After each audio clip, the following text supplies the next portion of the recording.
make sure you download Global Player, where you can listen live to LBC, catch up with any shows that you've missed, and listen to a range of podcasts. Mr. Abbott's got one or two in there, I think. Coming up at 1 is the brilliant Clive Ball, but next year on LBC, it's Nick Abbott. Dean, ULEZ protesters in London are written about as though they're modern-day Robin Hoods by the right-wing press, who usually call people who damage public property extremists, hooligans and vandals who want locking up. If they actually do need locking up, we can't do that after 13 years of the party of law and order has brought us to the point where we just don't have the capacity to put anyone in jail, let alone Robin's merry men. And a man is found guilty of attempting to defraud His Majesty's Revenue and Customs, the penalty for which is up to 14 years in jail. But he's not going to jail. I'd be surprised if he's not going to the House of Lords. That and more coming up with me, Nick Abbott, after the new news at 10 on LBC. On your radio, on Global Player, and Play LBC. Leading Britain's conversation. This is LBC. From Global's newsroom at 10 o'clock, Israel has launched a series of raids inside Gaza, it says, to try and rescue people kidnapped by Hamas last weekend. It's ahead of a widely expected ground force invasion by troops. Fears are mounting that civilians will be trapped in the fighting. Israeli Prime Minister Benjamin Netanyahu is warning that the retaliation seen so far is only the beginning. Lieutenant Colonel Stuart Crawford is a defence analyst and told LBC News the invasion of Gaza by Israeli military is inevitable. The Israelis will say that they are merely defending their people, which I think is probably accurate, but there's no doubt there's an element of retaliation in it. And their aim will be, as they've said it's going to be, to eradicate Hamas. That is not to conflate Hamas with the Palestinian people, of course, who are in many ways the sort of innocent victims. Well, Palestinians in the north of the country have been told to evacuate to the south. Aid agencies say there are few safe routes out of the area. Secretary General of the United Nations, Antonio Guterres, says civilians must be protected in Gaza. We need immediate humanitarian access throughout Gaza so that we can get fuel, food and water to everyone in need. Even wars have rules. International humanitarian law and human rights law must be respected and upheld. The medical charity MSF says Israel has given a hospital in central Gaza a deadline to evacuate. Earlier, it said medics had just 2 hours to clear the Al-Awada hospital and its staff were still treating patients. It now says the deadline has been extended until 6 a.m. tomorrow. The Prime Minister has condemned a rise in anti-Semitism reports after Hamas's attack on Israel. Extra police will be on patrol across London across the weekend. The Education Secretary says the government is working with a small number of Jewish schools that closed today over safety concerns. The French president says a stabbing at a school in France today was a terror attack. A teacher died and others were injured in Arras this morning. Emmanuel Macron says police stopped another attempted attack elsewhere. And the White House says North Korea has delivered more than 1,000 containers of military equipment to Russia for use in its war in Ukraine. The US believes Kim Jong-un is hoping for sophisticated Russian weapon technologies to boost North Korea's nuclear program in return. In the city, the FTSE 100 has closed down 45 points at 76.00. The pound buys $1.22 and €1.16. LBC weather, rain clearing southeastwards this evening. Showers are possible in the north and the west with a low of 4 degrees. From Global's newsroom for LBC, I'm Daryl Jackson. This is LBC from Global, leading Britain's conversation with Nick Abbott. Oh,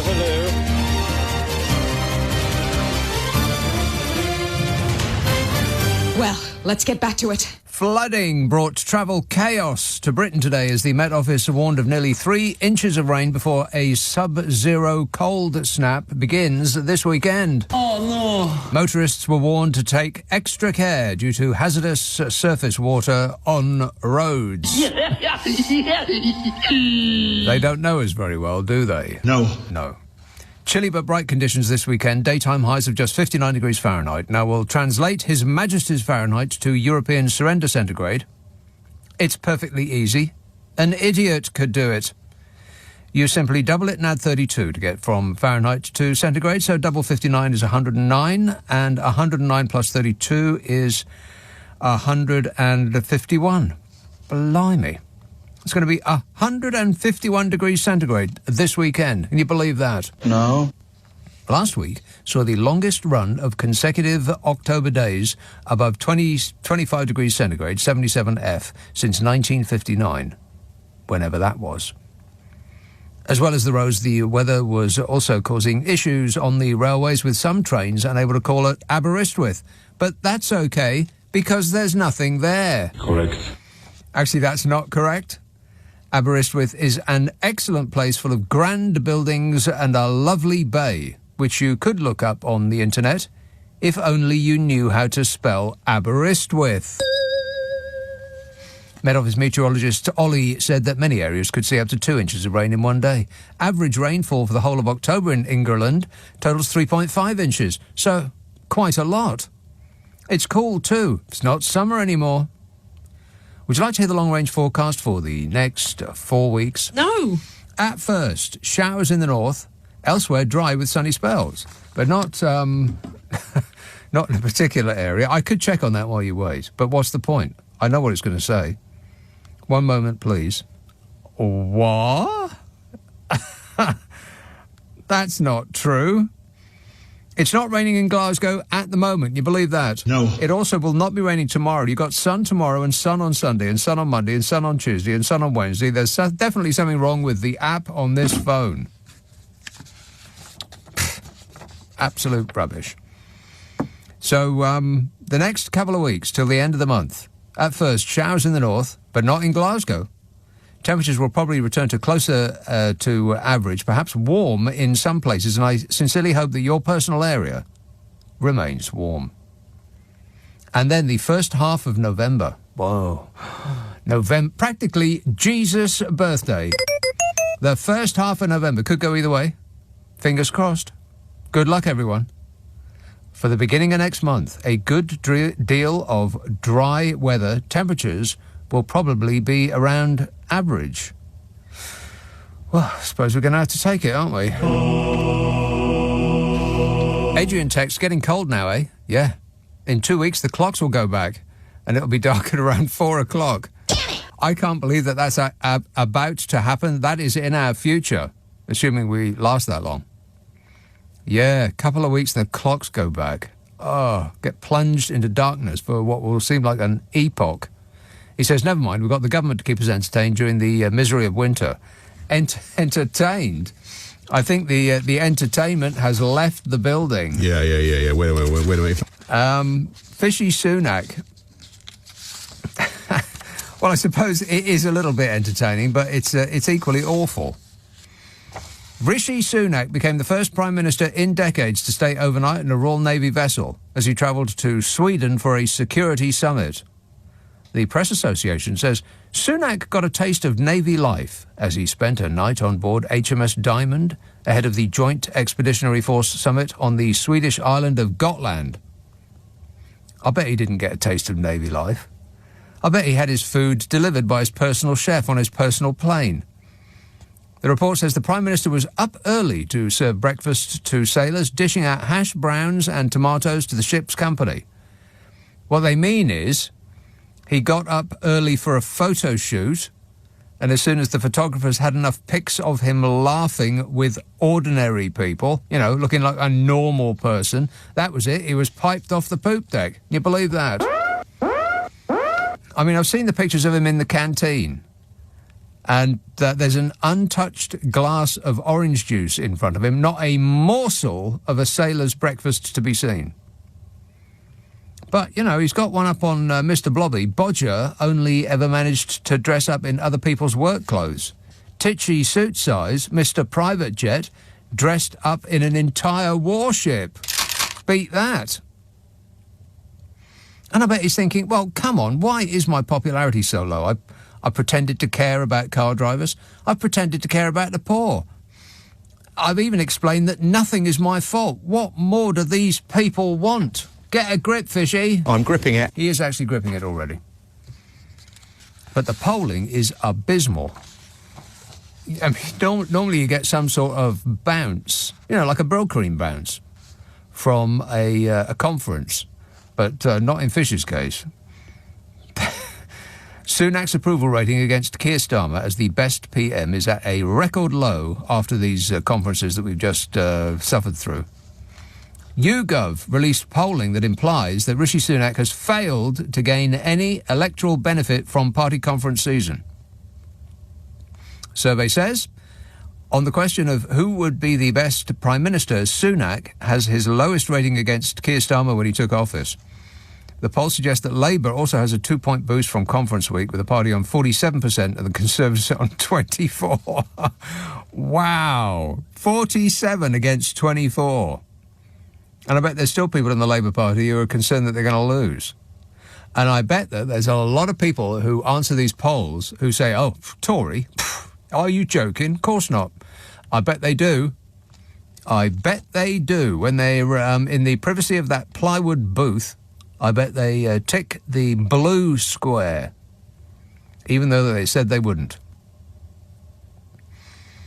And, you know, people who are doing a job normally get rated more highly than those people who have not done that job yet. So being Prime Minister gives you an inbuilt advantage. But even doing the job, people don't think you can do the job. Conservatives are on 24, Labour are up 2 on 47. No change from the Tories. All that effort that they expended on their on that sort of Hammer House of Horror conference that they made us that they inflicted upon the nation, nothing at all. 0 bounce. Labour are up 2. The Lib Dems are down 2. Well, what have they done to deserve that? The Reform Party is on 8. No change. The Greenies are on 6, down 1 for the groovy Greenies. Yowza. Why? I'm amazed that they aren't flying. And the SNPists are unchanged on 4. And Fishy Sunak gets his lowest score on our who would make the best PM question. He's on 20%. 1 in 5 of the population of this country think that he is doing an absolutely fantastic job, and they can't wait for him to do more of it. Hello? Wake up, sheeple. It's later than you think. Rishi Sunak's on 20, Keir Starmer's on 32, despite the fact that he hasn't done that job anymore. And I don't know is on 43%. Almost half aren't sure who would be the best Prime Minister. They say, I mean, come on, people, pick one. You know, Keir Starmer has been ahead in that particular poll as to who would be the best Prime Minister for 2 years straight. And still people say, oh, well, I don't know. Let's have Heston. Isaac. Hello. Yes, sir. Yes. Oh, God. I was listening to LBC this morning and I just couldn't stop laughing, right? Okay. And then I went to sleep. What it was, apparently Michael Gove has been saying we should have more children. Have you heard that one? Michael Gove wants to have more children? No. He wants the people of Britain to have more children. I see. He wants us to do it for him. Oh, right. I see. Yeah, why is that then? Because of an ageing population? Yeah, something like that. Yeah, and, to boost population numbers. But anyway, I've got a name for his project. It's called... now, wait a minute. Hang on. Just one moment. This isn't a listener with material, is it? Yeah, I brought it up this morning. Yeah, I think so. Yeah, I think it is. Yeah. All right, go on. Lay it on us. Yeah, it's called... Michael Gove's project scheme could be called Bonking for Britain, right? And the strap line could be Do Your Duty for the Country. Right. Okay.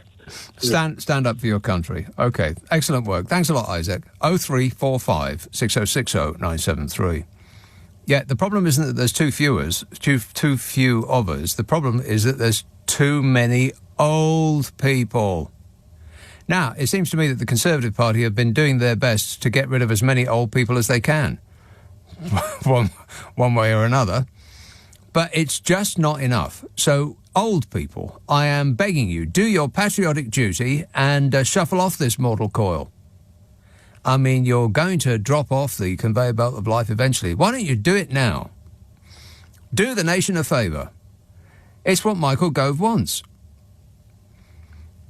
0345 6060 973. There should be some sort of cut-off. Should we say 60 years old? 60 years, 40, 45. 45 years old, and unless you can present a convincing argument otherwise, that's it, time's up. 0345, it's government policy. 6060 text 84850, email nick@lbc.co.uk, and if you're on Twitter, it's @LBC. Friday, Saturday, Sunday night at 10. Nick Abbott, LBC. This is LBC. This is LBC with Nick Abbott. Call 0345 6060 973. Text 84850. Alexa, send a comment to LBC. Would you mind telling me what this is all about? This text is about the Bibby Stockholm. Ahmed says, I'm hearing that the barge for immigrants is ready to take people on again. I wonder if Cruella and Sunak can be the first aboard to test if it's all working okay. Well, if you just tell Rishi Sunak that it's part of the Royal Expeditionary Force and his personal photographer is on board, he'll be down the gangplank before you can say poop deck. Why is it called the poop deck, by the way? Disgusting. Couldn't they call it something else? 0345. And what happens on the poop? You know what? Don't tell me. 0345 6060 973. Chester. Hello, Jake. Oh, that was quick. Hello. I know, yeah. Talk about excellent service. Oh, yeah, better than the hotel I was at last week, but we won't talk about that. No. I just want to talk about Rishi and what you mentioned before, you know, the photo opportunity and stuff like that. Yes. And then last week, the whole stand and fight with Penny Moore. Mm-hmm. Stand up and fight. Yeah. She'd just forgotten the rest of her speech, so she just repeated that over and over again. Hope no one would notice. Yeah, well, I think most sensible people notice. Maybe you can answer, Nick. I'm just completely fed up with the Conservatives. Why are they dragging this whole time that we need to wait for an election out? I mean, Keir's speech wasn't great. I'm a Labour voter. I mean, the glitter helped, let's be honest. But yes. Why is Rishi dragging this out? Why can't he do this country a service and just go to the polls and get this over with, and maybe we can have some change? He's got nothing to stand on. He can't look at the police numbers, the crime numbers. I believe, was it yesterday, the prisons are full now? Yes. I mean, what is the point of Rishi? I don't understand why he's there. He's just a worse Boris. I don't understand why he's doing this job, because in 1 year he earns as Prime Minister about as much as it would take him to earn in 1 day from the appreciation of his assets. So why is he doing this job? The man's a billionaire, for crying out loud. What's in it for him? I mean, if I asked him that question, what would be his answer? You'd think that he would say something like, well, you know, I want to improve this country for the benefit of working people. Anybody going to believe that? So what's the actual answer? Why is he doing it? Well, I've never been a billionaire, so I can't obviously comment. I wouldn't actually want to be a billionaire considering the way they act. But Rishi's not in touch with working people at all. I mean, you heard what he said in that. Was it the video that got leaked? I can't remember what it was. He said, I have upper-class friends and middle-class friends and working-class friends. Oh, well, actually, no, I don't have any working-class friends. And people have been giving him stick for that. But that's just the same with everybody. I mean, middle-class people don't tend to have upper-class friends, and upper-class people don't tend to have working-class friends. I mean, that's just normal. People gravitate to their own type. So let's not criticise him for that, because there's so much else that we can criticise him for. I agree completely. Right, okay. A moment of concord. And I ain't talking about the plane. All right, good work. Thanks a lot, Jake. Continue to be astounded. And, ever so slightly disappointed. He's not... Well, he actually isn't disappointed. He's just... Oh, no, wait. That's the wrong way round. He's not angry. He's just disappointed. Thanks, Jake. Tom texts, I'm not voting in the next election. What's the point? Oh, my... Here's another one of these. There's blue Tory and red Tory. There's nothing to vote for, so it's a total waste of time, says Tom. No, Tom. It is not a total waste of time. Do you really want me to do the parallel lines thing again? Anybody want to hear that? No. 2 parallel lines. Imagine them. If there was absolutely no difference between the Labour Party and the Conservative Party, then it doesn't matter which line you jump on, you're going to end up in the same same destination. It doesn't matter how long you sit on those lines, they're going to be equidistant from now until the end of time.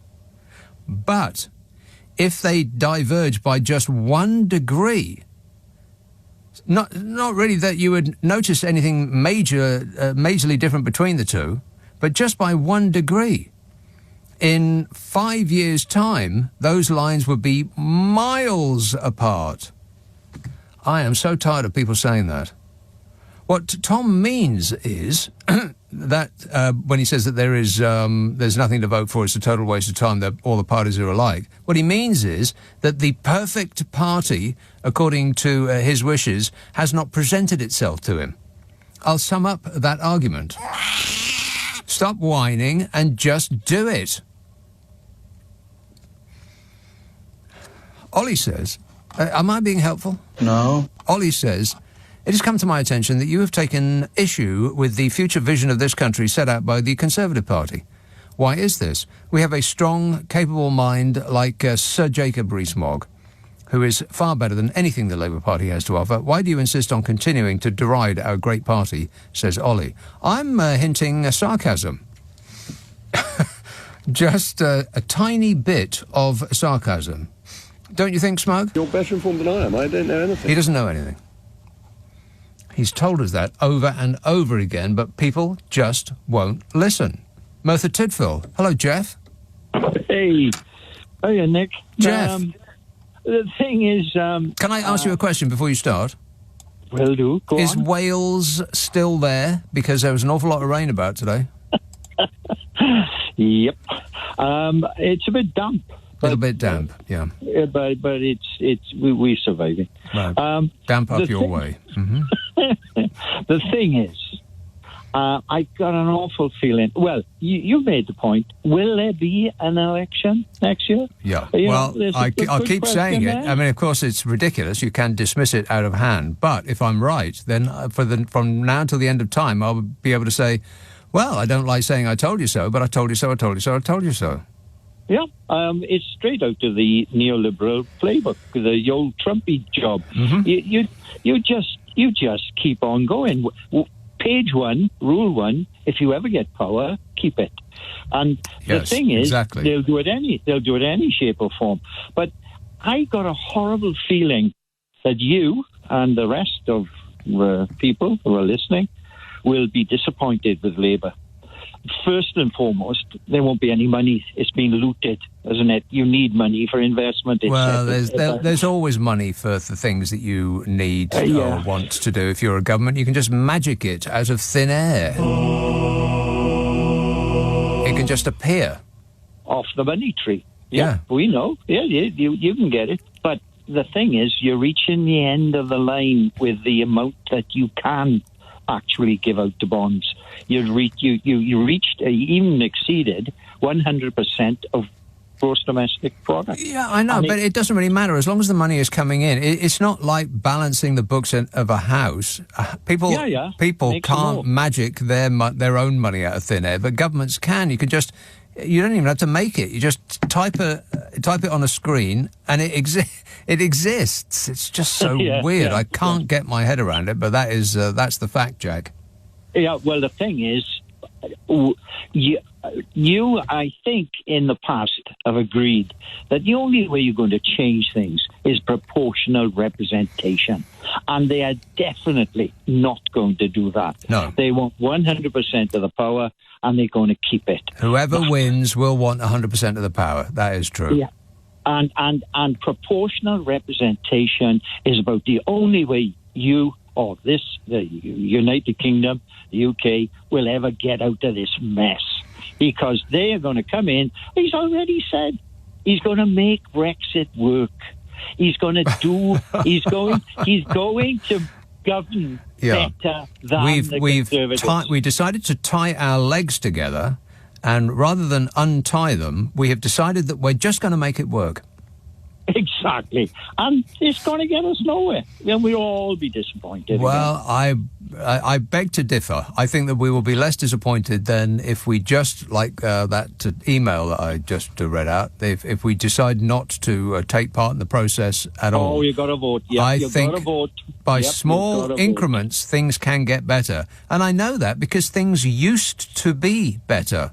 I mean, I could spend the rest of this show asking people to... I've done it before in recent memory. What benefits have accrued after 13 years of Tory power? Just name one. I mean, name a couple. I double dare you. We'll make a list. Well, I've got a list of the things that the Labour Party did when they were in power last time around.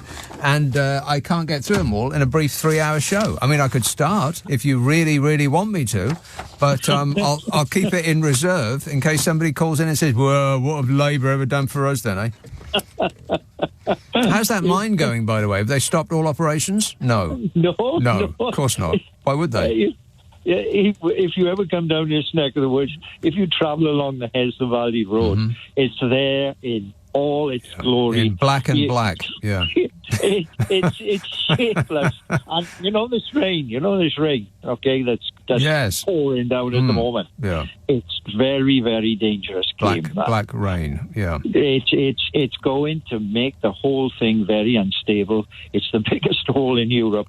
God only knows what's going to happen to it if it collapses. Well, if you go down to Merthyr today, you're in for a big surprise. Huge. All right. Thanks for the news, Jeff. Keep your eyes peeled. Cheers, mate. 0345 6060 973.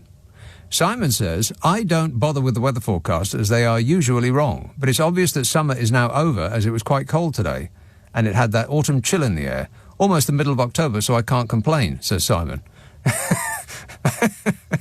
Well, I can. Whinging and whining and moaning. Why is this happening to me? Blooming freezing outside.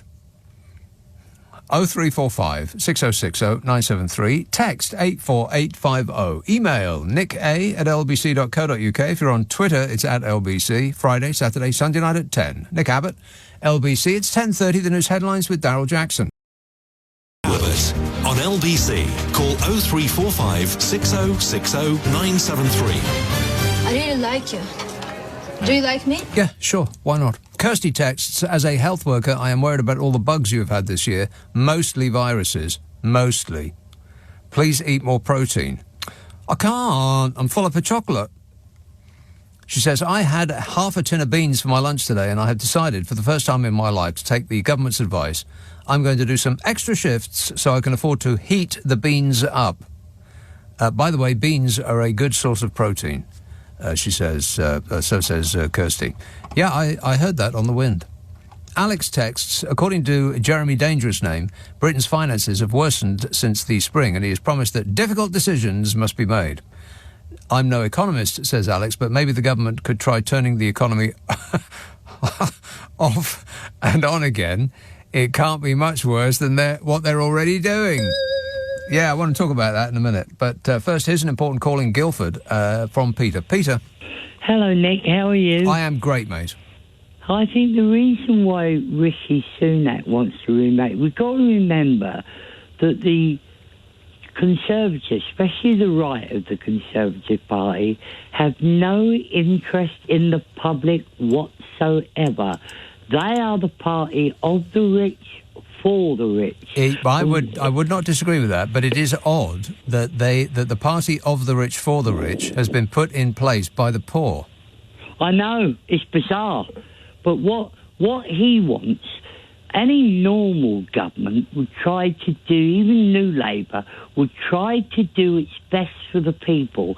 What these people are doing is making sure there's low regulation, trade union, tax cuts for the rich. In other words, when they're in power, because they've got Tory donors, they look after the interest of the donor class. In other words, they set the regulations, so no regulations, small government, and all that. That's what he's there for, so that when people like him leave, they have a good old time. Yes, No I regulation. also would agree with that as well. However, what is bizarre is that this is a government that has laden companies with extra regulation, extra difficulties in doing trade, and red tape up to their eyeballs. And it also has layered on taxation on everybody, including the rich, unless you're so rich that you can employ an entire building worth of accountants and lawyers to make all of your money disappear like a magic trick. Then most people are paying more tax. So it seems that everything that you would normally expect of the Tory party, including who puts them in power, has been flipped upside down. That's right. I think they're so corrupt. They're just so bad at their jobs. They're so inept. They're so corrupt that they've tied themselves in knots. They are, as I say, the people have to, especially the right of the Conservative Party, they have no interest in society at all. They don't believe in the NHS, the welfare state, none of it. Well, they're not in danger of ever having to use it. Why would they care? Exactly, because if you're sending your kids to private school and private health and all of that, why on earth would you care about anybody else? Yeah, unless it's your actual job to care, and in which case they're very, very bad at their jobs. They don't care. They can't even pretend to care. Well, they're like... I mean, what struck me... I mean, just give it a go, Fishy. Just try pretending that you care. What struck me at the Tory conference is the out-and-out lies they came out with. They're just lying to the public. Well, I've been very ill recently. I've been in the hospital with heart trouble. And they go on about foreigners this and foreigners that. Yeah, every single person that tended you in hospital was a foreigner, I betcha. Betcha. They were absolutely brilliant. When I came out of hospital, there happened to be a doctor's strike, and I walked a radiologist strike. I walked up to them, gave 100% support. I asked for the stickers and all the rest of it so I could support them. Because what I said to them when I was in the hospital, I said to him, it's not bankers that are saving people like mine's lives. Yeah. It's you people. And yet the bankers get away with blue murder because they've got a corrupt government that won't even talk to you. Well, they've got all the money, honey. I mean, it's not a coincidence. Here, Peter, stay angry, but not too angry, eh? No, I'm not. I'm calmed down the lot, Nick. That's right. Deep breathing. That's right. Just think of something lovely, like a field or something. Something like that. Or, nature. Think about that. Good work, Peter. 0345 6060 973. Got a sticker. Can you believe that? Where's my sticker? Alex says... Oh, no, I've read that. But I will come back to that. Jeremy Dangerous name, Britain's finances. Keep that post up there and I'll refer to that frequently. I'll have detailed files. First, let's go to who's been waiting the longest. Let's be totally fair about this. St Ives, Jay.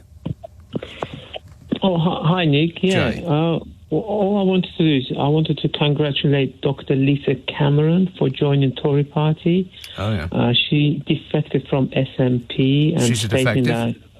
Yeah, and she left due to toxic and bullying behaviour in the party. And I'm thinking she couldn't make a better decision to join the Tory party. Why is that? Because I was wondering if she had a warm welcome from the likes of Dominic Raab, Priti Patel, Mark Field. Oh my God! Can you imagine a warm welcome from Dominic Raab and Priti Patel? I'd be running in the opposite direction. My name's Dominic Raab, and I'm a Tory. I totally believe you. But other than that, excellent choice, AJ. Yes, it is, isn't it? Yeah. Okay, good work. Thanks a lot, mate. I don't know, it seemed like somewhat trolling to me. A little bit. Just a smidge of troll.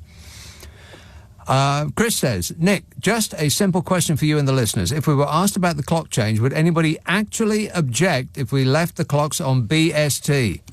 I'm guessing no. And furthermore... No. Why are we forced to go through this every year? I used to fulminate about this on a yearly basis because it just seems so blooming unfair, doesn't it? I mean, just when everything is becoming miserable, then we wave a tearful Tatar to summer. Bye-bye. We're plunged into the middle of darkness for 5 months. Why? Actually, why? I think it's because some farmers in Scotland don't want to milk their cows in the middle of the night. Well, spoiler alert. Cows don't know what time it is. They'll wait. I just don't get it. And then people say, oh, it's because kids, they'll be going to school in the dark. Yeah, well, they either go to school in the dark or they come back from school in the dark. What's the difference? What's the difference? And it would just be so much benefit. It was so much benefit to the nation. Apart from anything else, I know it's just an hour, but you do feel a bit jet lagged when it changes, don't you? Yes, and the amount of and the extra hour in the evening, you can actually do something with. You can go out, go jogging if that is actually what floats your boat. Boring. Nobody ever looked like they were having fun when they were jogging to me. But if that's what you want to do, then you can go jogging in the light as opposed to the darkness. Or you can go on a cycle ride. You can go walk around your park. You can do all sorts of things with an extra hour of light in the evening. But you can do nothing with it in the morning. What can you do with an extra hour of light in the morning? Who bounces out of bed an hour early and goes off for a jog or a walk in the park? No one. I'll tell you who. No one. That's who. I just don't... It's just infuriating. And it's so infuriating that, I mean, as I say, for quite a few years there, I would just go off on one about this time of year. And the last few years, I just couldn't be bothered anymore. I'm defeated. It's like that person whose text I read a little while ago on this show. God, it seems like hours ago. Has this show started yet? What time's it on? He said, there's no point in voting, they're all a blooming same. So he's given up, and I sort of gave up on this issue as well.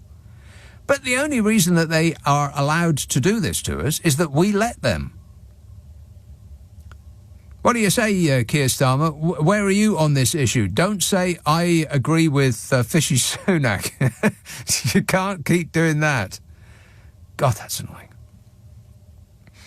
If we were asked about the clock change, if somebody came to you and said, do you ever thinking about putting the clocks back in a couple of weeks? You know, to give people an extra hour of light in the morning. No, OK, it'll knock an hour of light off the end of your day. What do you think? You'd get attacked. Doesn't matter whether you'd be using your clipboard to defend yourself with. Of course not, we wouldn't want that. But we're going to get it anyway. Never mind. 0345 6060 973. Now, after that outburst, who else has been waiting? I'll come to that in just a moment. I need to go away and calm down. I need a moist towelette. 0345 6060 973. Friday, Saturday, Sunday night at 10. Nick Abbot, LBC. LBC. Nick Abbott on LBC. Call 0345 6060 973. What in blazes goes on inside that head of yours? Don't ask. 0345 6060 973. Let's have a call in Storrington. Martin, where's Storrington? Hi, Nick. Storrington is in the lovely leafy part of West Sussex, so nestling in the South Downs. It sounds a delight. It really is. Yes. All sort of churches as ringing bells tonight, for example. Obviously, bell.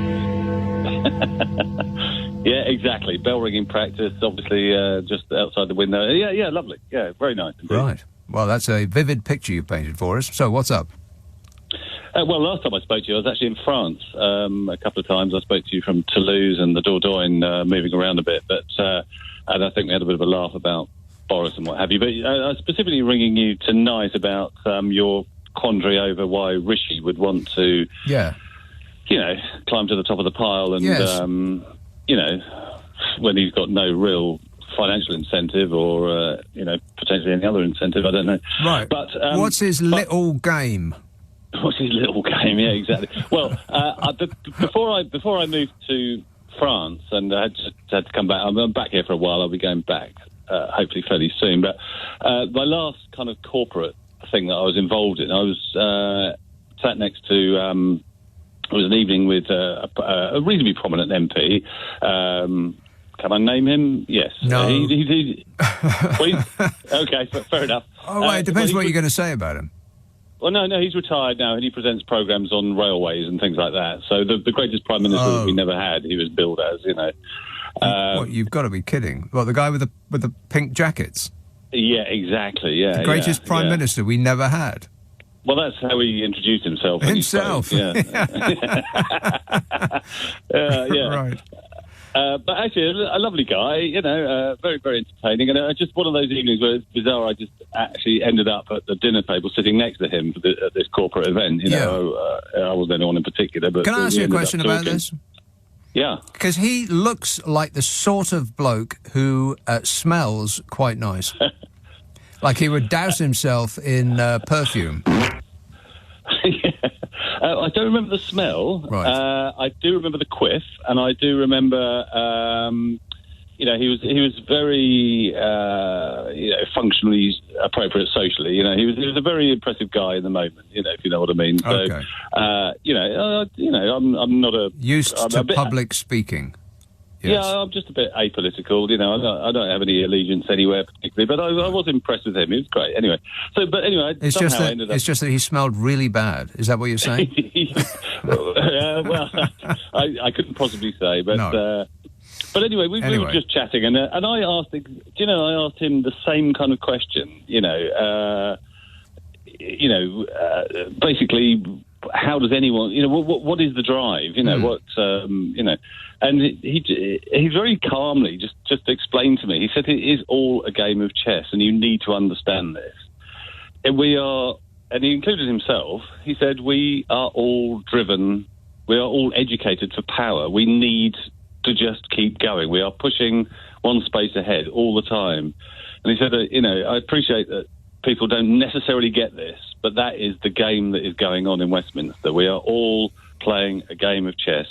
And so if, you know, the way they talk about never wanting to be Prime Minister or being kind to colleagues in interviews or whatever, that's not really what it's about. You know, or that's a kind of side game, if you like, but really what it's about is they are subtly pushing themselves all the way to the top, and that's... No, I get all that. I completely understand that, but they're pushing their way to the top in order to gain power. There is no power greater than having £1 billion behind you.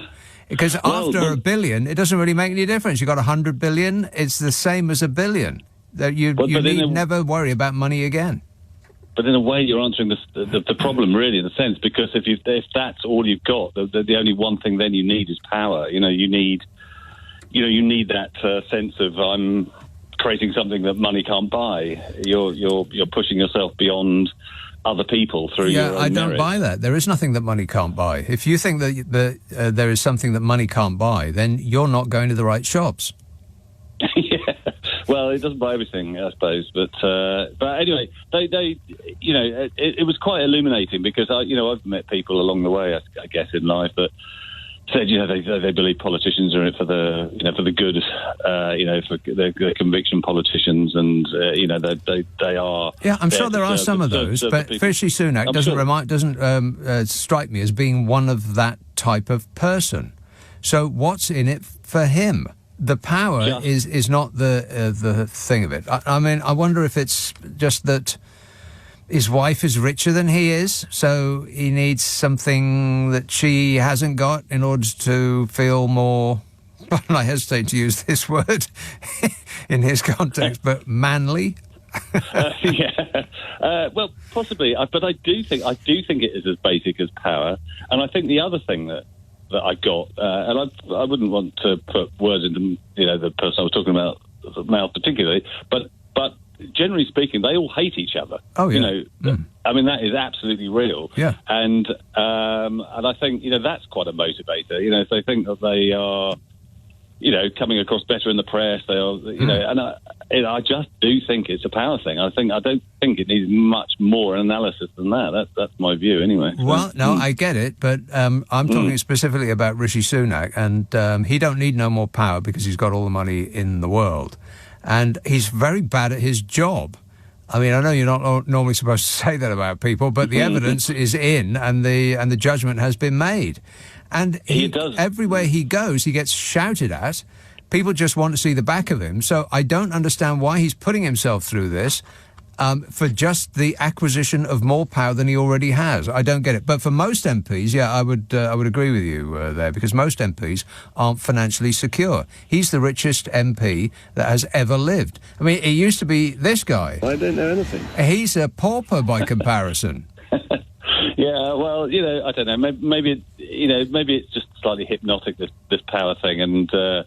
Isn't it odd how Rishi, when he's in an interview now, he will actually talk over the interviewer all the time. He just bounces up and down and cannot wait to regurgitate the same phrases that he learned by rote before the camera started rolling. It doesn't matter what you ask him, he's just going to repeat the same thing. Even if the interviewer tells him that what he has just said is wrong, his answer is just to repeat the wrong thing.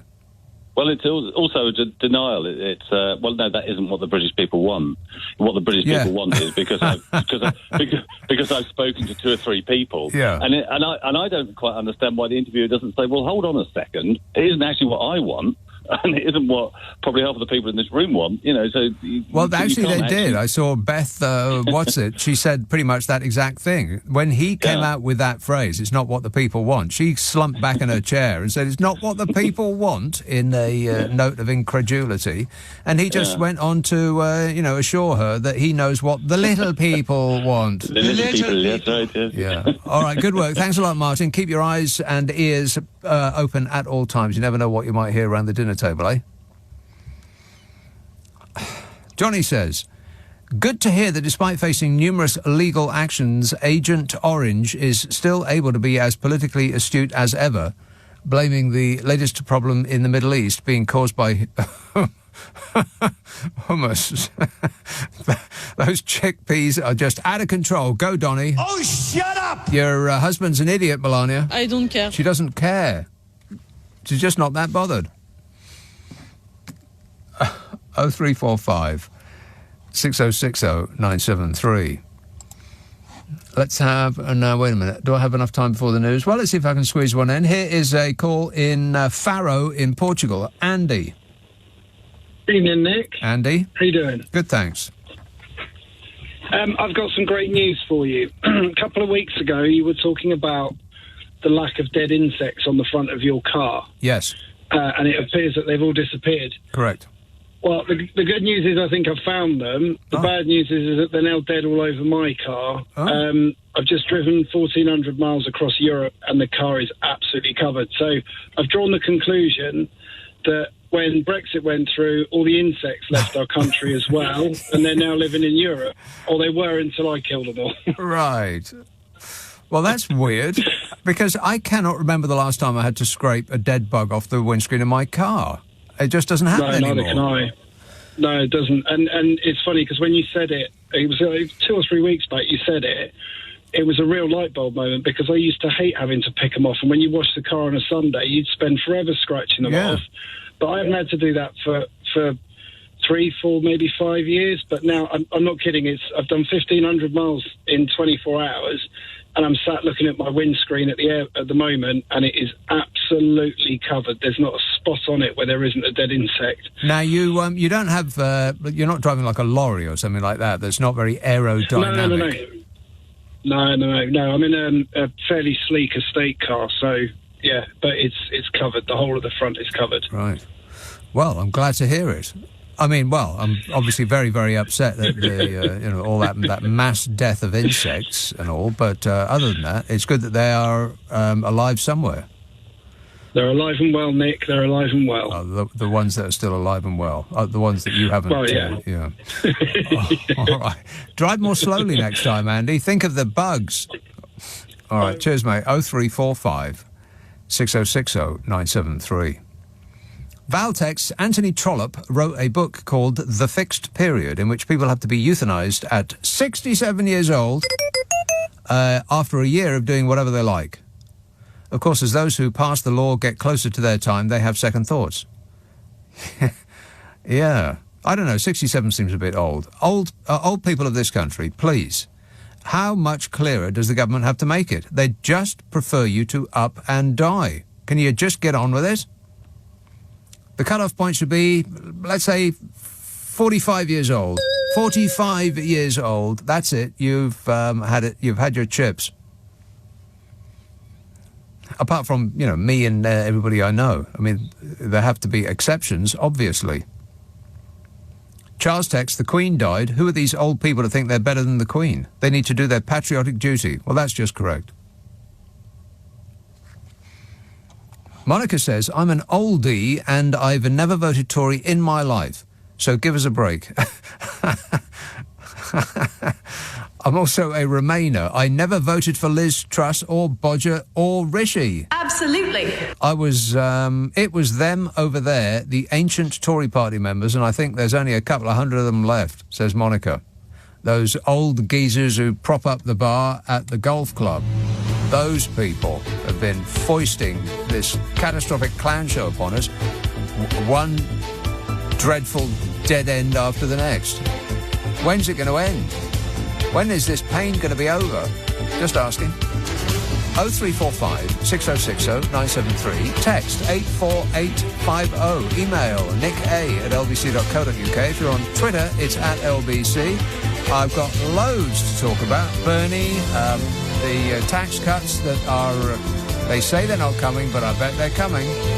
The ULEZ Blade Runner types, full jails, and the COVID inquiry. Now we know who to blame.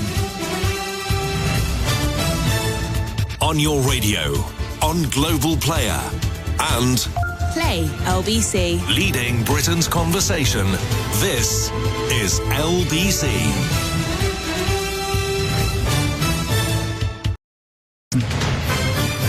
This is LBC from Global, leading Britain's conversation with Nick Abbot. Shut up.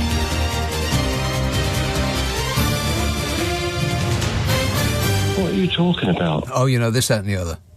Nikki texts, I'm not voting because I'll just read it as it's written. Nikki texts, I'm not voting because I'm really care about Brexit and none of the parties do, so for the very first time in my long life, I'm not casting a vote. Good night. Nikki, would you like to buy some punctuation? A special sale on. Get it while it's going. She's not voting because she really cares about Brexit. None of the parties do. So, for the very first time in my long life, I'm not casting a vote. Good night. Nonsense, Nikki. There are parties that care about Brexit. Just think about the Groovy Greenies. Groovy. The Greenies. Yowza. I mean, their popularity seems to be ebbing for some mysterious reason. I just don't understand why. They've gone down a point in the last month or so. They're on about 6. You'd think they'd be flying. You know, what with the weather being a part of the news on virtually a daily basis before they get to the actual weather. It's not supposed to be part of the news. It's supposed to be the and finally story. Abby says, wealthy people like Sunak need the additional ego boost, the ultimate power of being the leader of their country. Money is immaterial. It's a power thing, says Abby. Yeah, you know what? I think it's the money. Not the money that he earns from doing that job. But all of the monetization of the position. Oh, there's plenty of ways for that to happen. 0345 6060 973. East Yorkshire. Hello, Mike. Hi, Nick. You're sounding great tonight. Thanks. Great. Yeah, I've got a sort of early Sunak one and a current Sunak one for you. Go on. You mentioned the COVID inquiry. Yeah. Well, we've got the strange case of Simon Cates, who Sunak was working with in the cabinet at the time, and Simon Cates is still in office at the moment, of course. when he described the government that he was advising as terrible, tragic joke. A terrible, tragic joke, Bodge. Yes. I think he means you. But Sunak was part of that as well, of course. Yeah. But the better bit was when he said, Carrie Johnson is the real person in charge. And I managed to have the time up with wallpaper. Yeah, with the wallpaper and the cushions, yeah. In charge. What? Yeah, you believe that? But then the sort of current one, Sunak this week's actually redefined lying, because what he said was, I'm going to stop HS2 and I'm going to do plan A, B, C, D, E, F, G. Mm-hmm. And then it emerged that a lot of these had already been done. Yes. So he redefined lying as illustrative. Yeah, that's right. Yeah, they're illustrative. That's right. It's absolutely priceless. Yeah, he says, don't you worry about this. I'm going to improve this road and that road and the road over there and several roads that you've never even heard of before. By the way, that's just an indication of what I might think about doing at some point in the future as yet to be decided. But it's a definite promise. I've heard lying redefined as misleading. Yeah. I don't recognise that and stuff like that, but describing lying as illustrative. Illustrative. I know. Just when you thought it couldn't get any worse, it does. Absolutely. All right, good work. Thanks a lot, Mike. Cheers. Ta-da. 0345 6060 973. Yeah, the COVID inquiry is continuing apace. According to private WhatsApp messages revealed at the COVID inquiry, Simon Case, the Cabinet Secretary, described the government as looking like a terrible, tragic joke. Correct. That was during the pandemic. He suggested that Bodger Johnson's wife, Carrie, was the person who was really in charge. Is that right, Bodge? I can't comment on that. He can't comment on that because Carrie won't let him. The comments were made in a WhatsApp group comprising Simon Case, Dominic Cummings, and Lee Kane, the Director of Communications, in an exchange in October 2020. At the time, Bodger Johnson, Mr. Blobby, was resisting pressure from government scientists and advisors and ministers to order a second lockdown. Case, Cummings and Kane were all frustrated by his dithering.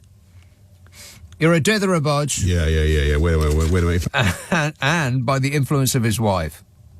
At one point, when asked what they were talking about, Case said, "Whatever Carrie cares about." It's like Ronald Reagan, except you could say that Ronald Reagan was actually worse because American foreign policy used to get decided by his wife's astrologer. I mean, at least it was coming directly from the PM's wife and, not her feng shui guru. Although we don't actually know that that's true. Simon Case later told his two colleagues, I was always told that Dominic Cummings was the secret PM. How wrong they were. I look forward to telling the select committee tomorrow, don't worry about Dom. The real person in charge is Carrie. We could call it Carrie's catastrophic clown show, Bodge? Yes. And making a wider point, he told them this government doesn't have the credibility needed to be imposing stuff within only days of deciding not to. We look like a terrible, tragic joke. If we're going hard, the decision was needed weeks ago. I cannot cope with this. He said. This was during the time when they were thinking about locking down and, letting us free and eating out and all of those other stupid things that they imposed on us. Never mind about all that money that just disappeared, like water down a drain. The government doesn't have the credibility to be imposing stuff within only days of deciding not to. It did look as though they were just, making it up on the hoof. Taking it on the chin, Bodge. A terrible, tragic joke. So says the man inside. The man inside the decision room. Well, probably is. And was a terrible, tragic joke. And you know whose fault that is? Ours. For electing a terrible, tragic joke in the first... I'm going to sneeze.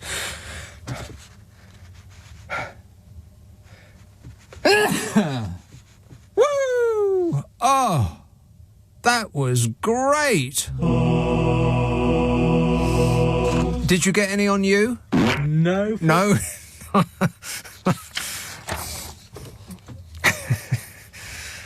Oh, I need a cigarette and a lie down. That was fabulous. Anyway, where was I? Oh, yeah. A terrible, tragic joke. It's our fault for electing a terrible, tragic joke in the first place. Ain't that right, boys? Yeah, exactly. I couldn't have put it better myself. And all because he was that funny bloke off the telly. I mean, when has that ever gone right? Oh, shut up! Exactly. Yeah, apart from Ukraine, that is. He was the funny bloke off the telly in Ukraine that turned out not to be a terrible, tragic joke. But you know what? Let's not do that again. I mean, at least Keir Starmer isn't funny. 0345 6060 973. Let's have a look now. Erith. Steve. Yes, Hello, Steve. and bless you. Yes, thank you. I'll try and be quick. It's when the Tories were first running for power, and I was a bit obsessed with it, and I kept predicting all this, and they're going to definitely get in, and what's going on. And I was in detox at the time, and they had to assess me. And they diagnosed me with paranoid psychosis and put me on meds. And then when they got in for the second time, I stopped taking my meds because I said they will. And today I was with my key worker and I had a little bit of a rant like you did earlier. And they put me in to see a doctor again and see if I need to go back on meds. Well, I missed a couple of my pills today. They fell on the carpet. I couldn't find them. So maybe that's the problem, Steve. Well, you know, the thing is, when your phone lines went down a couple of weeks ago, yeah, and well, highly suspicious. What I think they're doing with me is the best way to shut someone up is diagnose them as mad, and no one's going to listen. Right. Is this real life, or am I hallucinating? It's real. It is? Oh, that's terribly disappointing. All right, thanks for the bad news, Steve. Cheers, mate. 0345 6060 973. Liz text, this is all in capital letters, like she's shouting at me. School buildings are crumbling, the NHS is falling apart, the court system backlog is till 2026, the public don't trust the police, there's no space in prisons. Damn you, Gary Lineker. Damn you to hell. Yeah, I don't want to talk about it tonight or probably tomorrow either, but it was ironic that so many right-wing commentators were yelling at Gary Lineker. Well, why aren't you talking about the major story of the day, Gary Lineker? Cat got your tongue, Gary Lineker. These are the very same people who shout the place down every time a footballer expresses an opinion. Now they're furious that a footballer isn't expressing an opinion. Well, the whole world's gone crazy. Tim says, I am continuing to drive my diesel Range Rover around London. I just wanted to keep you and Sadiq Khan updated. I voted for Brexit, not clean air, says Tim. I find it very curious, this ULEZ thing, the way that the right-wing press are writing about these ULEZ people. They're calling them Blade Runners. Why are they called Blade Runners? I thought a Blade Runner, I mean, apart from the film, which is one of the best films that has ever been made. Correct. And whoever, I want the name of the people that came up with the Blade Runner, what do they call it? The subsequent Blade Runner film. What do they call it when a film is subsequent to an already established film? It's a sequel, is the right answer. I win a major prize. Major prize is not available. The sequel to Blade Runner was one of the worst films ever made. Boring. Oh, God, it just went on and on and on, and nothing happened. It was just endless shots of, what's his name, staring out the window. Couldn't have been more boring. Blade Runner. So apart from the film, I thought that Blade Runners were people that were amputees, you know, that performed in the Special Olympics, the Paralympics, not the Special Olympics, the Paralympics, and could run faster than the people who aren't wearing blades, who are wearing feet. But it didn't make any sense to call them Blade Runners for that, unless they were actually using those things you could strap them on your shoes, maybe to get high enough so that they could paint over those cameras. So I don't understand why they're called Blade Runners. Why are they? Is that right? Yeah, what you've got on screen? Well, what's it got to do with him? Anyway, the way that the right-wing press are writing about these, I just don't get it. I mean, pick a side, please. A member of the public, this is the Mail, a member of the public was caught on camera throwing an egg at a ULEZ van in London as Blade Runners today vowed to destroy 8 out of 10 cameras in 4 weeks amid a backlash against Sadiq Khan's hated scheme. OK, a couple of 3 things. First, it's Boris Johnson's hated scheme. Yeah. Wait a minute. Second, it's hated by a tiny minority of people who are affected by it, which is an even tinier minority of the people of Greater London. And 3, aren't the Mail and right-wing papers usually against destruction of public property? I mean, the way they write about these people, they're called Blade Runners, suggests that the paper of Law and Order are quite enjoying this. They aren't extremists. They aren't fanatics. They aren't vandals. They're Blade Runners. Doesn't that sound exciting? Blade Runners, who are opposed to Sadiq Khan's flagship policy, have already attacked hundreds of cameras, prompting the London Mayor to roll out vehicles to catch those flouting the rules. They say they want to bring the expanded ULEZ scheme to its knees and have a series of exciting plans in place, which the Mail reported without comment. Exciting plans. I mean, can you imagine if it was Extinction Rebellion or Just Stop Oil who told the Mail that they had exciting plans in place? Oh, my God, they'd be wanting them to... death's too good for them. We want to kill them and then bring them back to life, give them a good thrashing, and then kill them again. They said they will not stop until this ULEZ thing is scrapped, with the initial aim of targeting 80% of the cameras in the next month. Around 250 Blade Runners are thought to be active across the capital. The group has seen more active participation since the zone was expanded on August the 29th. There are about 1,775 ULEZ cameras in London, meaning that 1,420 are on the target list. Target list! Not list of anarchists, it's a target list. I mean, you either are for law and order and for the protection of public property, or you aren't. Pick one. From last month, a £12.50 a day charge started to apply to non-compliant vehicles across all London boroughs. It has caused outrage in the suburbs, says the Mail, with Khan's Tory mayoral election rival Susan Hall promising to scrap it if she ever wins power. I mean, you know what? It really hasn't caused outrage in the suburbs. The suburbs are just as calm as they ever were. No outrage, apart from the few people that are affected who think their own right to pollute trumps the right of others to breathe. Activists are mobilising across London to block mobile camera vans with signs, reports the Mail. One said it's a great idea. It's very easy and simple. The people who are doing this get very frustrated by it. It's the little man sticking up for himself. Another said it's genius. We will stop at nothing. This is people power at its best. I mean, can you remember the fit of fury that the Mail had when people damaged statues of slave traders? I mean, that movement actually had a purpose beyond selfishness, whereas this is just about the worst polluters not wanting to pay to pollute or to clean up their act. And the Mail seems to have chosen the one that it likes the best.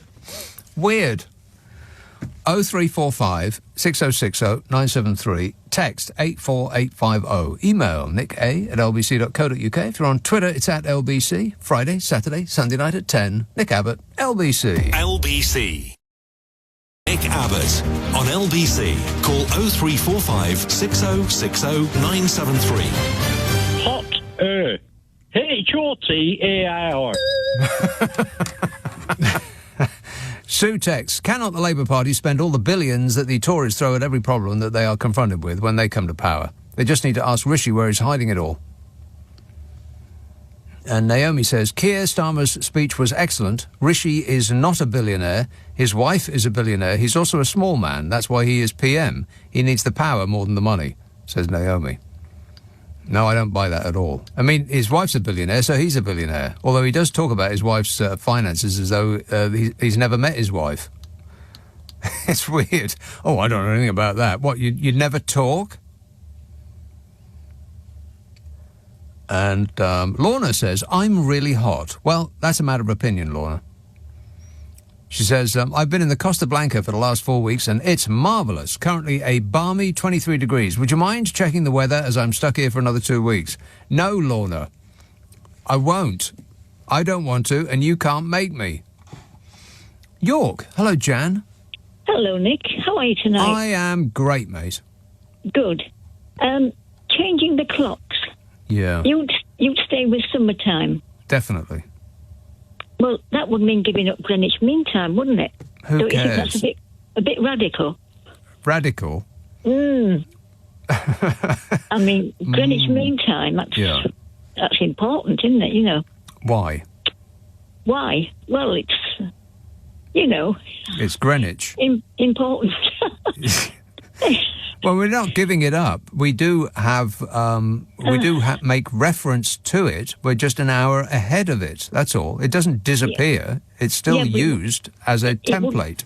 It wouldn't be the same, would it? You know? It'd be better. No. Well, it would. I mean, in a couple of weeks' time, it's going to get dark at about 5. And then in a couple of weeks after that, it'll be dark at 4:30. Don't you find that depressing? Not really. Why? No. Well... Don't you think it's lovely? You draw the curtains at tea time and it's lovely and cosy. You know. No? Jan, you can draw the curtains any time you're blooming well like. And then you say that cows can't tell the time. Well, maybe they can't tell the time, but I think they need to be milked at a certain time, don't they? Yeah. Or else they get uncomfortable. Right, but the time that they need... the cows don't know the clocks have gone back, so they want milked at a certain... time, regardless. So it doesn't make any difference whether the clocks go forward or back, unless what the farmers in Scotland are saying is that they don't want to be fumbling around in the dark and make a mistake by trying to milk the wrong type of cow.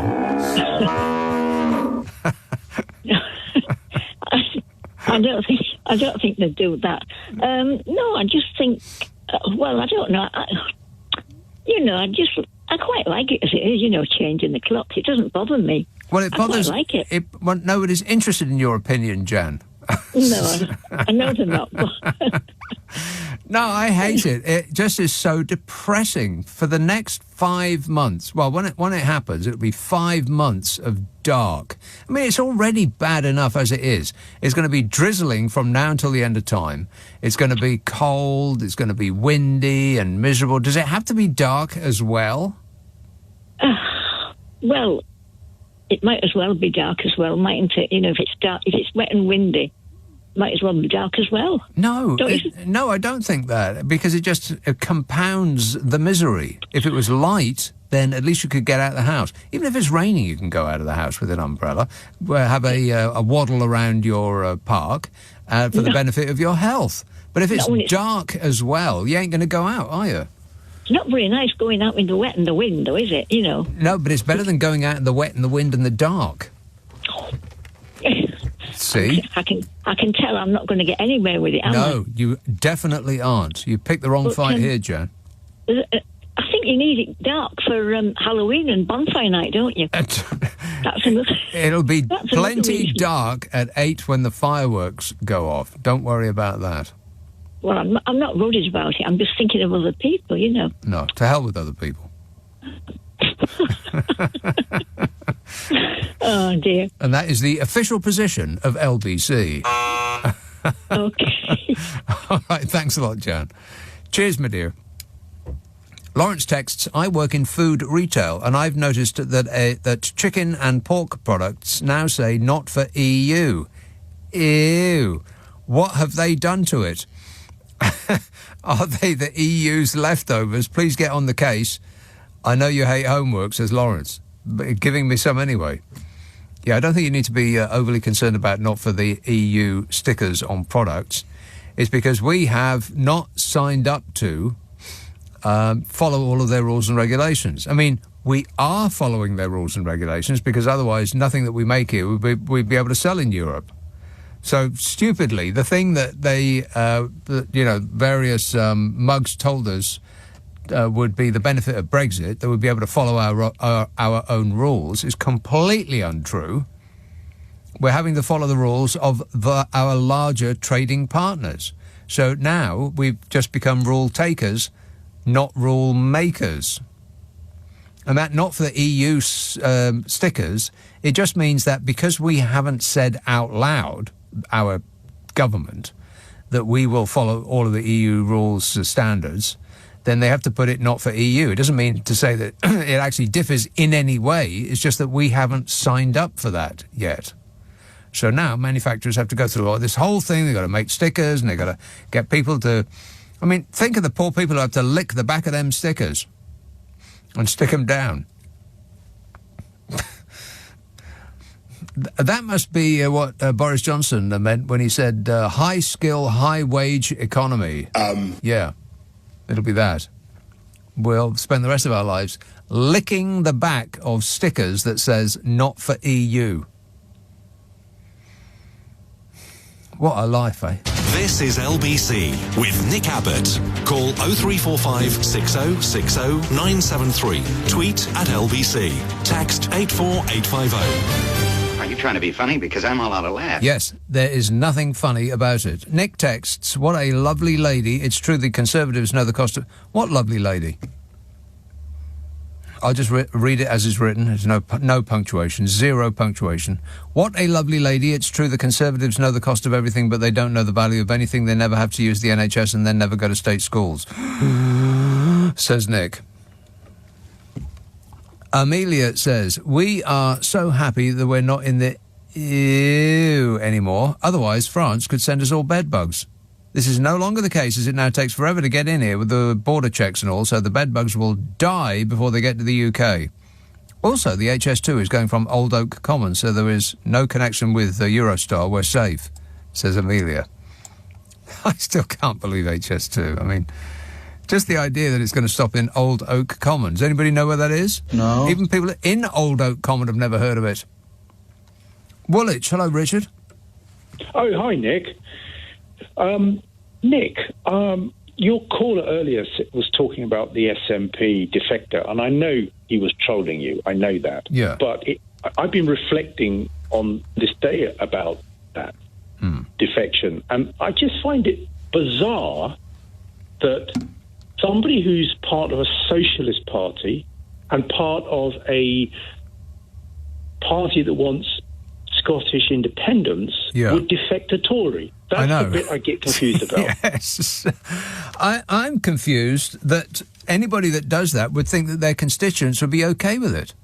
Exactly. I mean, the people that voted for her, I would suggest that people don't vote for their local MP. They vote for who is leading the party or how they feel about that party. They don't vote specifically for the local MP. If I went out on the street with a clipboard and I stopped 100 people and asked them who their MP was, I bet most people wouldn't have any idea. But they know who the leader of the party they voted for was. Mostly it was this guy. Yeah. Wait a minute. Yeah, him. That's who they voted for. So that she can think that she can swap parties and no one will object. None of her constituents will say, well, hang on a minute, that's not what I voted for. It's just incredible to me. I would be really annoyed because suddenly I'm now the party representing me or in my constituents is a union, right-wing union party. Yeah. It's completely bonkers and completely against what I why I would have voted. Well, I would not get too upset, Richard, because I would imagine that her seat on the Tory benches will not be warm by the time her constituents invite her to leave. Yes, I think you're right there. Yes, absolutely. Yeah. All right, well, I guess we'll find out when we get there, assuming that we are allowed to have another general election. All right, thanks a lot, Richard. 0345 6060 973. I keep saying that they're going to cancel it for our safety. Sam says, totally agree that everyone should vote. However, the noises Labour are making, it sounds more like trickle-down economics on the way. Let's hope not, and they put some radical policies in place when in power. I didn't hear any trickle-down economics, other than this obsession with growth. Growth. I think if we obsess less about growth and a bit more about the distribution of wealth that we all create, then we'd be in a better place. Then we'd actually be in Scandinavia, where the happy people live. 0345 6060 973. Glasgow, Bronte. Yeah, okay. That's my daughter's name. It's Chrissy, actually. Kathy. Chrissy from Glasgow. Yes. Okay, whatever. Well, spell it for me. Spell your name. Chrissy. Chrissy. Right. Yay. Chrissy. Aye, Chrissy, that's right. I'm not the Embra, no one of them ones. With some folk. A couple of things. Actually, the gentleman just before me raised the subject of the SNP defection, which is what I was ringing in about primarily. There was another wee thing I wanted to say about the motivation that Rishi Sunak has for doing his job, and it just occurred to me, everybody keeps saying the words money and power just keep going backwards and forwards, and I'm a bit of a film buff, and in my head Scarface came in and Tony Montana when he says, first you get the money, then you get the power, then you get the women. And I'm thinking, maybe he wants a new bird. Yeah, I'm thinking perhaps not. Well, maybe that's why he's showing a bit of ankle all the time, and he does the bobbing up and down like a kind of mating bird dance, I don't know. Well, that is true, yeah. A couple of good points there, Cressy. He does show a little bit too much ankle. Disgusting. Yeah, and he should pull those trousers down. Nobody wants to see that. When I say pull them down, I don't mean, have them let out around his ankle part. Nobody wants to see that, Rishi. Put it away. No. And all the shiny brill creamed hair. Yeah. It's like, I don't know. Maybe he's looking for somebody new. The thing about the SNP defection, when I saw that after the couple of years that we've had, it's through the looking glass, down the rabbit hole, taking the red pill, circling the drain stuff. I just don't recognise this planet anymore. No. Beginning to question reality, actually beginning to wonder if the Matrix is real, because Well, you swallowed the red pill there, Chrissy. I think you made a big mistake, huge. Well, everything's glitching. Yes, that's right. Glitching, yeah. And I don't like it. It's very discombobulating. I don't like it one bit. But the thing about the SNP defection, I can't put into words how jaw-dropping it is for a Scot who happens to be an SNP member, I don't mind saying, to hear her defecting to the Tories. It couldn't be more 180. Yeah. If she'd gone Labour or Green or that would make sense. Or Raven Lily, it would make more sense. Tory? I know. Tory. Particularly as her imminent demise as an MP is foreshadowed by the party that she chose. I mean, if you had your career in mind, I mean, perhaps she's a person of great integrity, and she had this conversion, and she's decided that that's where her mind and her heart lie. But if you were interested in the furtherment of your career, then you wouldn't join a party who are about as popular as the measles. Well, yeah, it's the kind of leprosy party, isn't it now? It just astounds me. And it's my eldest daughter's birthday today. She's 30. 30 years old. Well, I can't let that pass.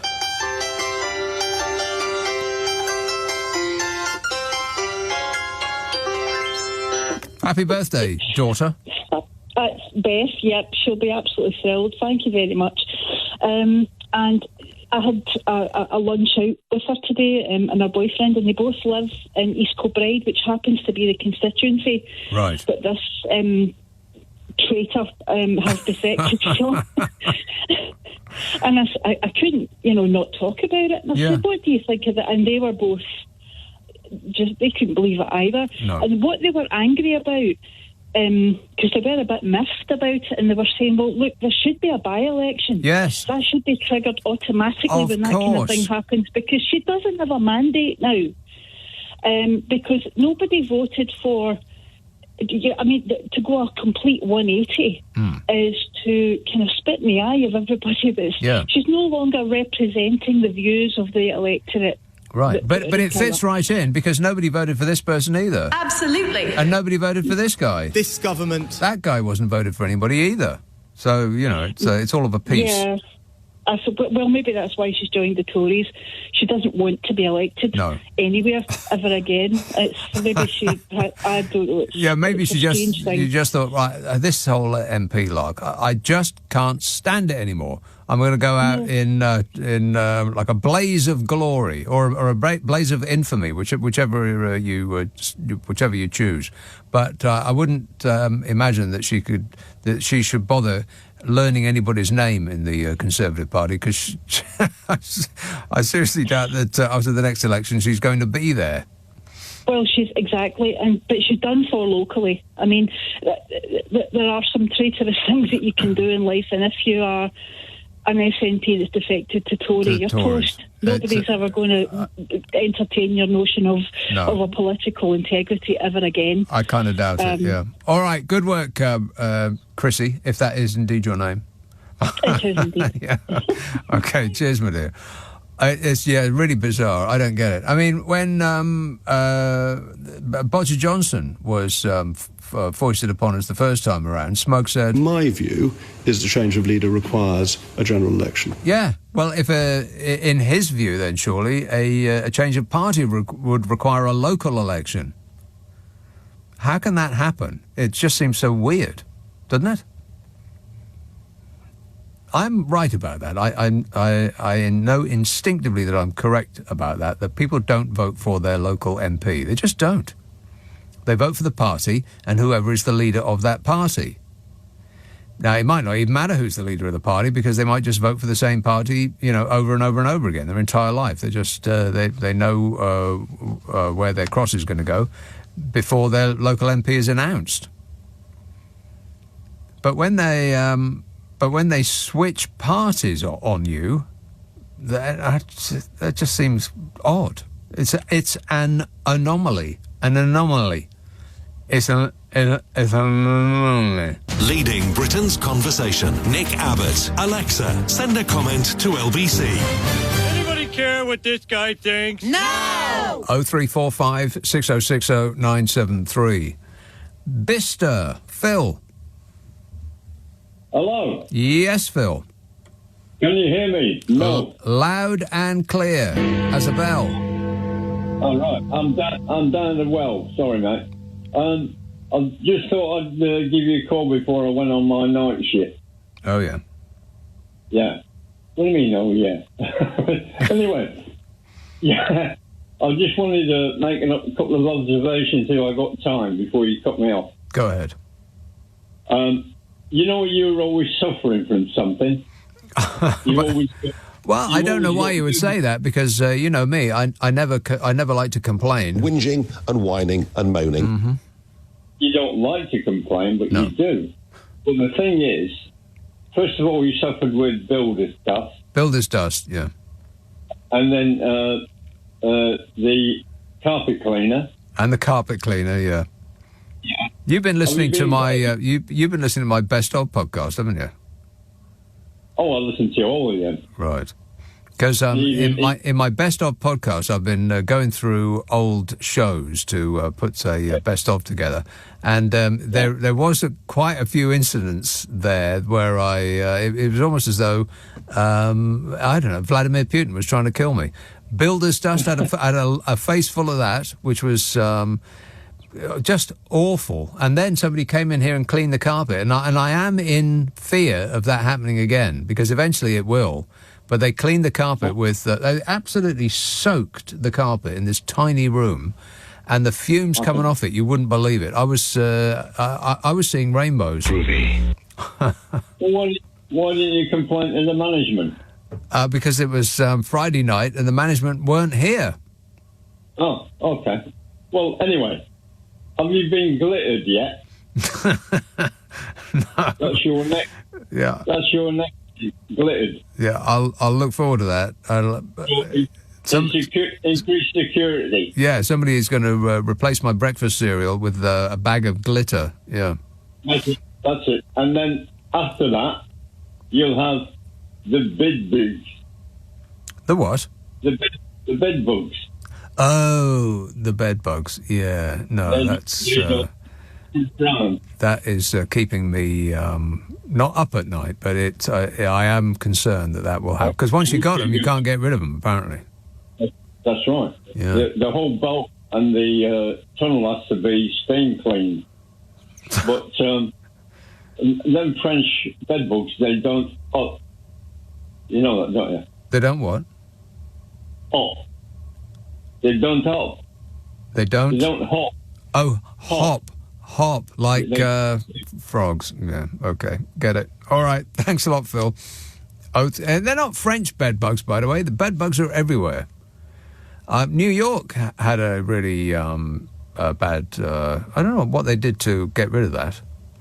But in New York, like the fanciest hotels, doesn't matter how much money you spend, bed bugs can be everywhere. And so if they're in France and if they've been in America and if they're here, there and everywhere, baby, then they are going to come here. They just will. We've got to stamp them out. We've got to stamp out all of these foreign invaders, like grey squirrels, for instance. A foreign invader that's come over here and has taken the place of our excellent red squirrels. Now, red squirrels are cute and lovely and furry. Grey, on the other hand, are just tree rats. And the other thing that really gets my goat, and I was in Kew Gardens this week, and there's just, every time I go there, there's more and more and more of them. And it's those squawking parrot things, whatever you call them. Not parrots, they're parakeets. These luminous green things that just fly everywhere. They're so fast, and they're so loud. Terrible squawking, which has taken over from our beautiful songbirds. And we don't hear them anymore because these parakeets are so aggressive that they just take over. How has that been allowed to happen? I mean, come on, people. Can't we figure out some way of getting rid of them? I mean a humane way of, getting rid of all of them.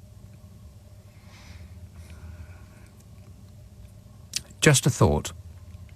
John says, don't mean to complain, Nick. I organised a barbecue based on one of your past weather forecasts. You said it was going to be 154 degrees Fahrenheit. It was cool.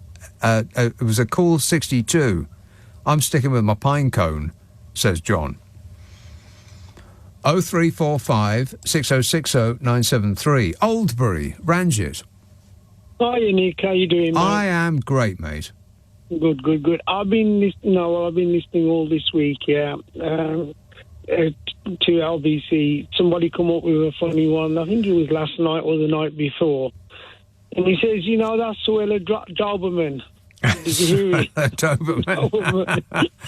I think he had dangerous dogs on the mind, you know what I mean? How have I not thought of that before? I know, that's what I thought. I think it was on Ben Kentish's show. I can't remember whose show it was. I thought, you know what? How can Nick not have thought of that? And I'm seriously embarrassed. You are. That was a brilliant one, I thought, right? And then I think James... Suella Doberman. I mean, it's so obvious. How could I have missed that?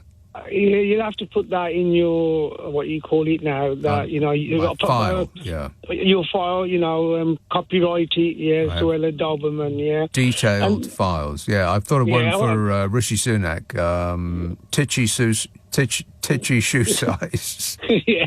The thing is, you know what? Your visa is being prepared now for Rwanda, right? That's and right. Followed closely by myself, yeah. So the thing is, get ready to go, yeah. Yeah, exactly. I'll see you on the gangplank of the Bibby Stockholm. And the other one was, I think James O'Brien was talking about, is it 50 or 60 years of LBC, what the best one 50, was? Yeah. And just before he said it, I thought of that one with, when he got hit by a horse or something. Nigel Farage. Yes. Yeah, he says, I was going to vote for Brexit. Right, He thought he was getting a compliment, and then he says, I got hit by a horse. Yeah, those are the real funny ones.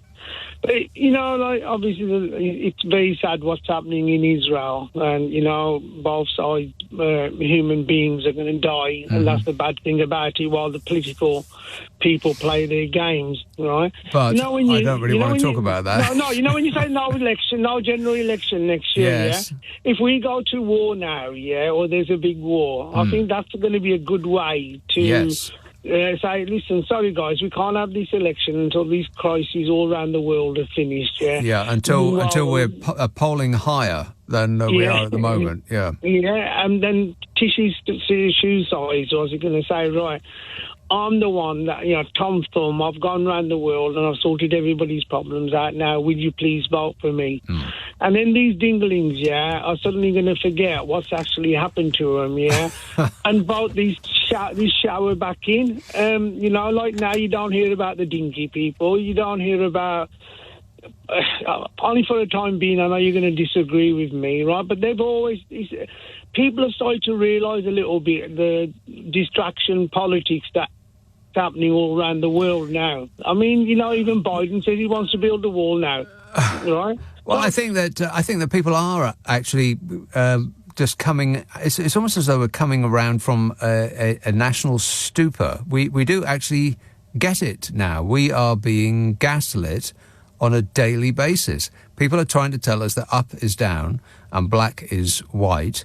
And for a while there, people were saying, oh, yeah, well, that's right. Up is down and black is white. That is quite right. I'm glad they pointed that out. Now we're thinking, oh, yeah, hang on a minute. No, I think not.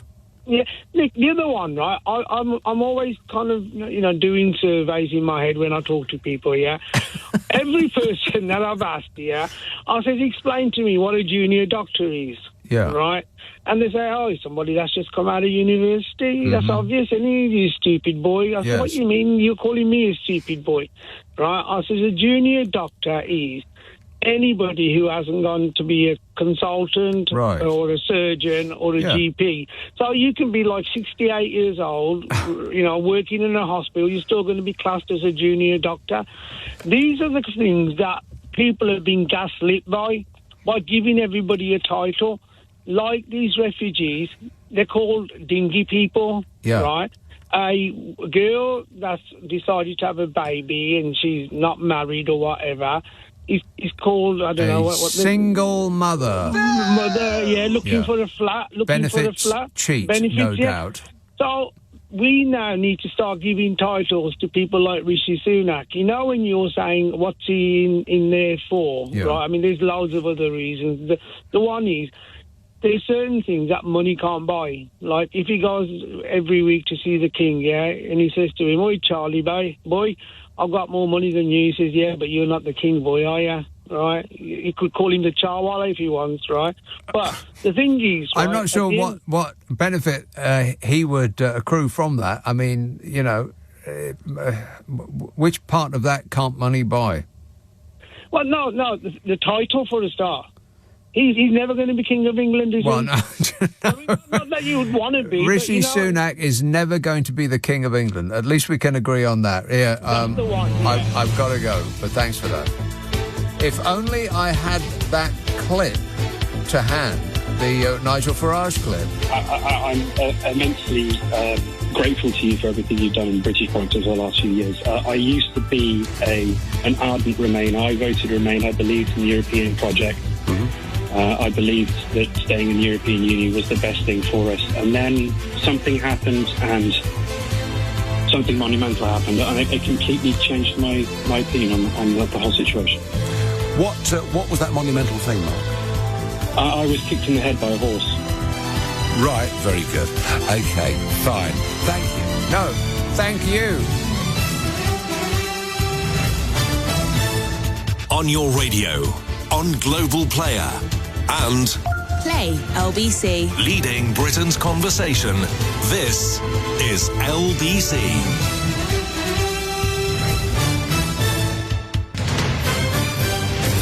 is LBC from Global, leading Britain's conversation with Nick Abbot. Hi, honey. How are you?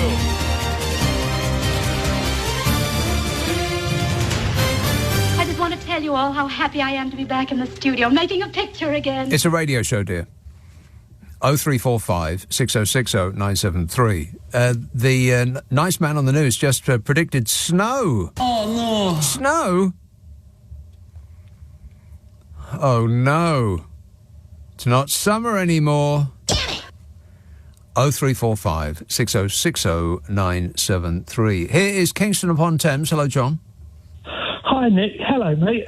First-time caller, long-time listener, and all that stuff.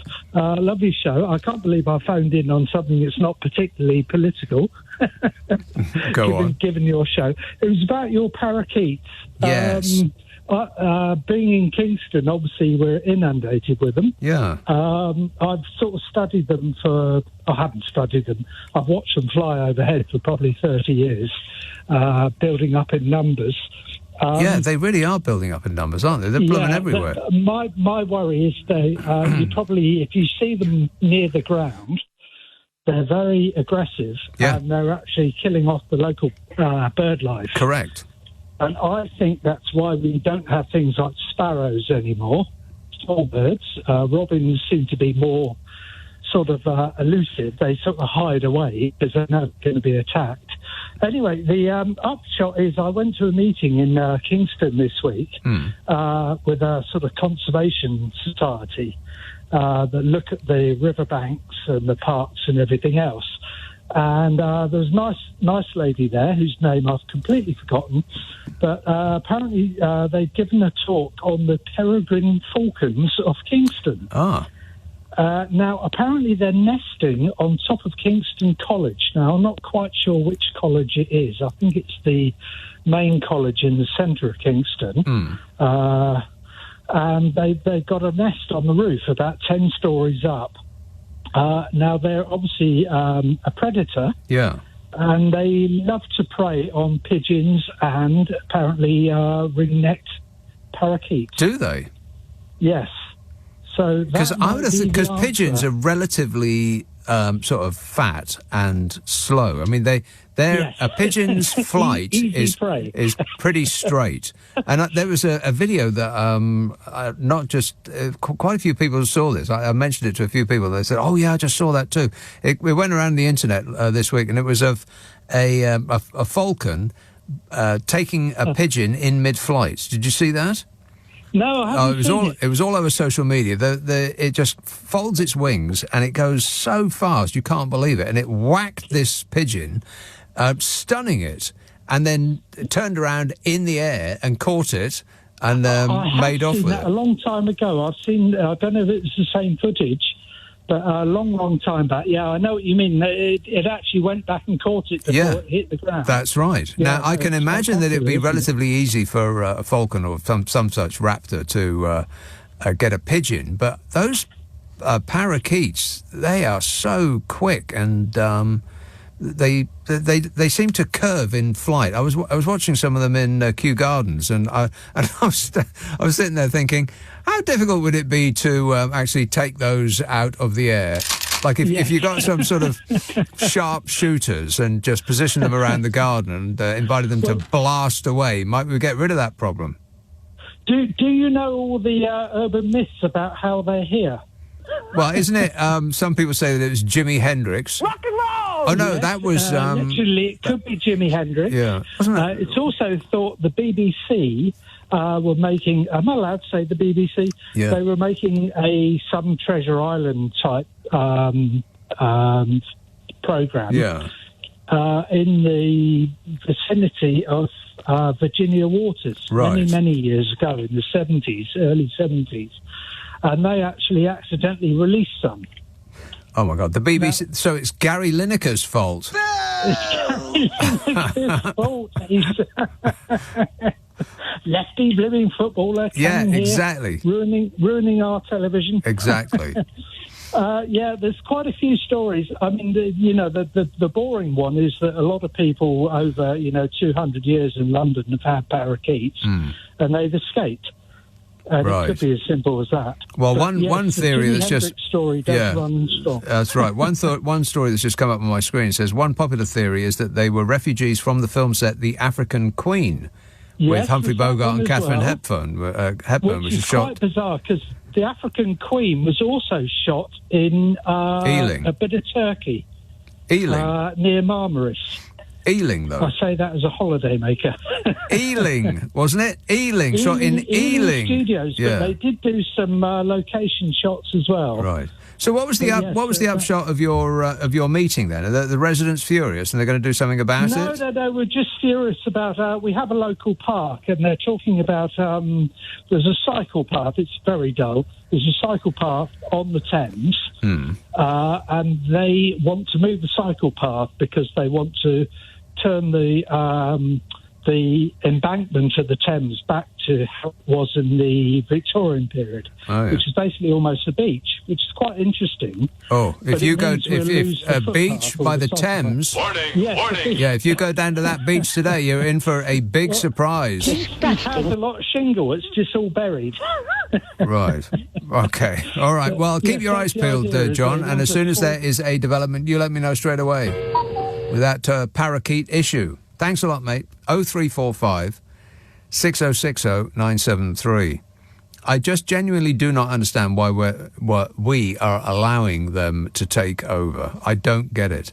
I mean, that's one of the things that people love about this country is that our songbirds. You don't get beautiful, mellifluous songbirds in many places.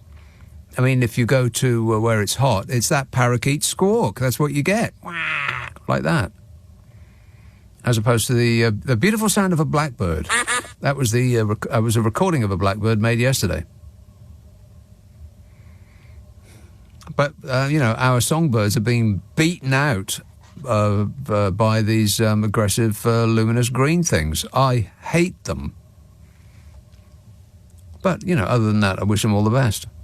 Joe texts, I can't see why Starmer is vilified for being boring when Sunak increasingly sounds like a desperate stuck record. He does. He just does. And Johnson calling Starmer Sir Crasheroony Snooze Fest was so desperately unfunny it belonged in a Last of the Summer Wine script. Has anybody ever laughed to Last of the Summer Wine? No. I mean, come on, be honest. He says, and then there's May and Truss. Dear me, if Starmer wants to improve presentationally, he should engage Ricky Gervais as a speech and put-down writer. No! And furthermore... No. Crasheroony Snooze Fest. That is what Bodger said. I think it was either the last Prime Minister's Questions that he was at or the second from last. And he said that, one of the 8 people that are vying to take my place will be able to beat Sir Crasheroony Snooze Fest. And you know what? It's a funny turn of phrase. It is. But in the context, he was followed by Liz Truss. Absolutely. I mean, who wouldn't want a bit of boredom after that? And is this really what we want from our politicians? Do we wish to be entertained? Because if that's really the route that we want to take, then, we're only going to one place. I'm president. Can you believe it? No, Donny, people are still stunned. Still stunned. Because people wanted the funny guy off the telly. And once he was in, not so funny anymore. I mean, still amusing, but usually accidentally. Not actually funny, intentionally. Dan says, given Starmer wears enough Brill cream to glue up a yak, I was surprised that none of that glitter seemed to stick to his head. Perhaps someone should tell him that he doesn't need to put all of that product in his hair. You don't need to put all of that product in your hair. You just don't. You just don't. Yeah, what is it with the two of them? Sunak and Starmer. Who wears that much product in their hair, for crying out loud? Who? They go swimming and it's an oil slick. Somebody should set up a fracking rig Alan texts, I've never understood why they don't split the difference and move the clocks 30 minutes back in October and then leave them alone. That means that half an hour extra light in the evening and the mornings and half an hour lighter in the summer evening, sorted, says Alan. Well, I can understand why they don't do that. It might cause a little international difficulty. Causing international difficulty seems to be this government's top priority. It's the country's number one priority. It's my number one priority up and down the country, and that will be our focus. He's gripping it. I'm gripping it. He is gripping it. This is him gripping it. He's doing his best. Can you believe that? Yes. Sadly, yes. Ricky texts, hey, Ricky, you're so fine, you blow my mind to Ricky. He says, my local hospital are attaching these massive, ugly wooden shacks to the main building.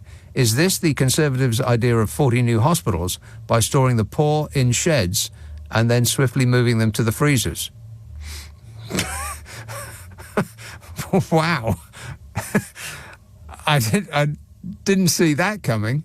Wow, I've just been blindsided. This is LBC with Nick Abbott. You're joking. 0345 6060 973. On the subject of the clocks going forward, Darryl says, Nick, as usual, you are overthinking it. Well, that's thinking is my speciality. He says, all we need to do is stick to Greenwich Mean Time all year round and shift our timetables by an hour, so your show would be on from 9 till midnight. Problem solved. Well, I had thought in the past, what would happen if we just stuck with what we do and didn't sort of take part in that clock moving thing? And so our work day would be, you know, for people who do a proper job, it would be 9 to 5, but you would continue going at the same hour for you, but your day would be 8 till 4. I mean, people can do that, right? And you wouldn't get that jet lag thing for, at least a week after the clocks change, because your routine wouldn't change. It's just that the hours that you do things, the actual number would change. Am I making any sense? No. So you would still get up at the same time for your body clock. It would just be called a different time. Am I making any sense now? No. Shall I try to explain it again? No. Oh, all right then, defeated. But yeah, I mean, why not? Because most, things aren't very time-specific, like TV, for instance. Nobody watches live television anymore. You haven't got to get sat down in front of your favourite show at 8 o'clock in the evening. You can watch it any time you blooming well like, because you've taped it already, or whatever whatever they call the digital version of taping. What do they call the digital version of taping? VCR? You VCR'd it. No, that doesn't sound right. And you, if you go to work, I mean, you do 8 hours a day, no problem. What difference does it make you start at 8 in the morning and finish at 4? I mean, it'll make the commute more easier. I think that there should be some sort of rising up against this tyranny of the clocks changing. Nobody actually wants to do it. No one. There may be, there'll be farmers in Scotland who raise a finger of complaint, and we should ignore them. Rose texts, Clement Attlee was a toff, but he managed to care. The welfare state, the NHS, were his creations. I agree in every way with Peter from Guildford, says Rose. What did Peter from Guildford say? I should listen to this show more, but it's just the host. Can't bear him. Rachel says, Sunak comes across as a very boring person, an empty vessel because he is motivated by money alone. Therefore, being PM passes the time and gives him access to global power and useful business contacts to make even more money in the future. A pathetic attempt to fill that void. Yep, I think that has the smell of truth about it. And Craig says, have you seen the video where Trump says 3 times, Melania can't be here today, and And she's standing next to him.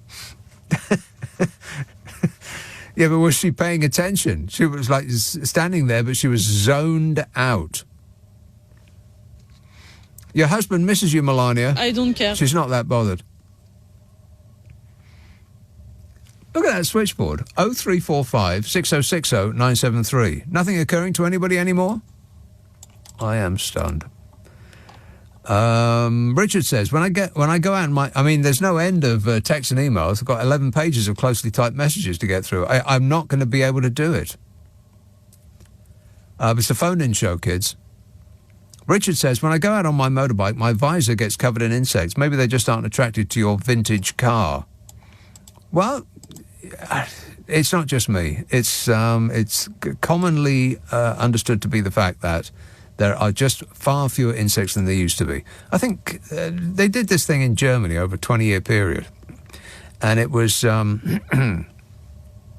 can't remember the exact number, so I'll make it up. They found that over a 20-year period in Germany, the insect die-off was about at the rate of 90%. Can you believe that? Yes. Yeah, that is believable. Because they just aren't there anymore. No wonder our songbirds have gone kaput. They've got no food no more. Correction, a DVR is a digital video recorder. It comes from next door. Yeah, people just call it taping, don't they? Even if there's no tape involved, it's just a tape. People tape shows on television anymore. Or no one watches them live, apart from, your granny. Your granny watches it live, right enough. James says the reason you don't hit flies in your car is because you only drive at 20 mile an hour. Even the flies are overtaking you. Well, that is a good point. I'm getting increasingly annoyed with people who tailgate me when I do 20. And it does make me, I know this is probably not the right attitude to take, but it does make me more determined to stick to 20.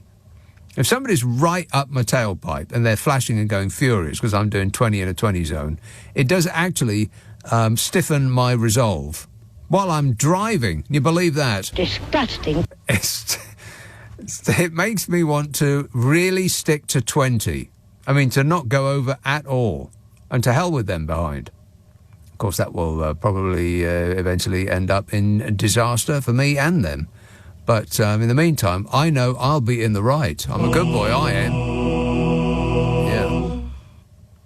Just get used to it, people, and stop complaining.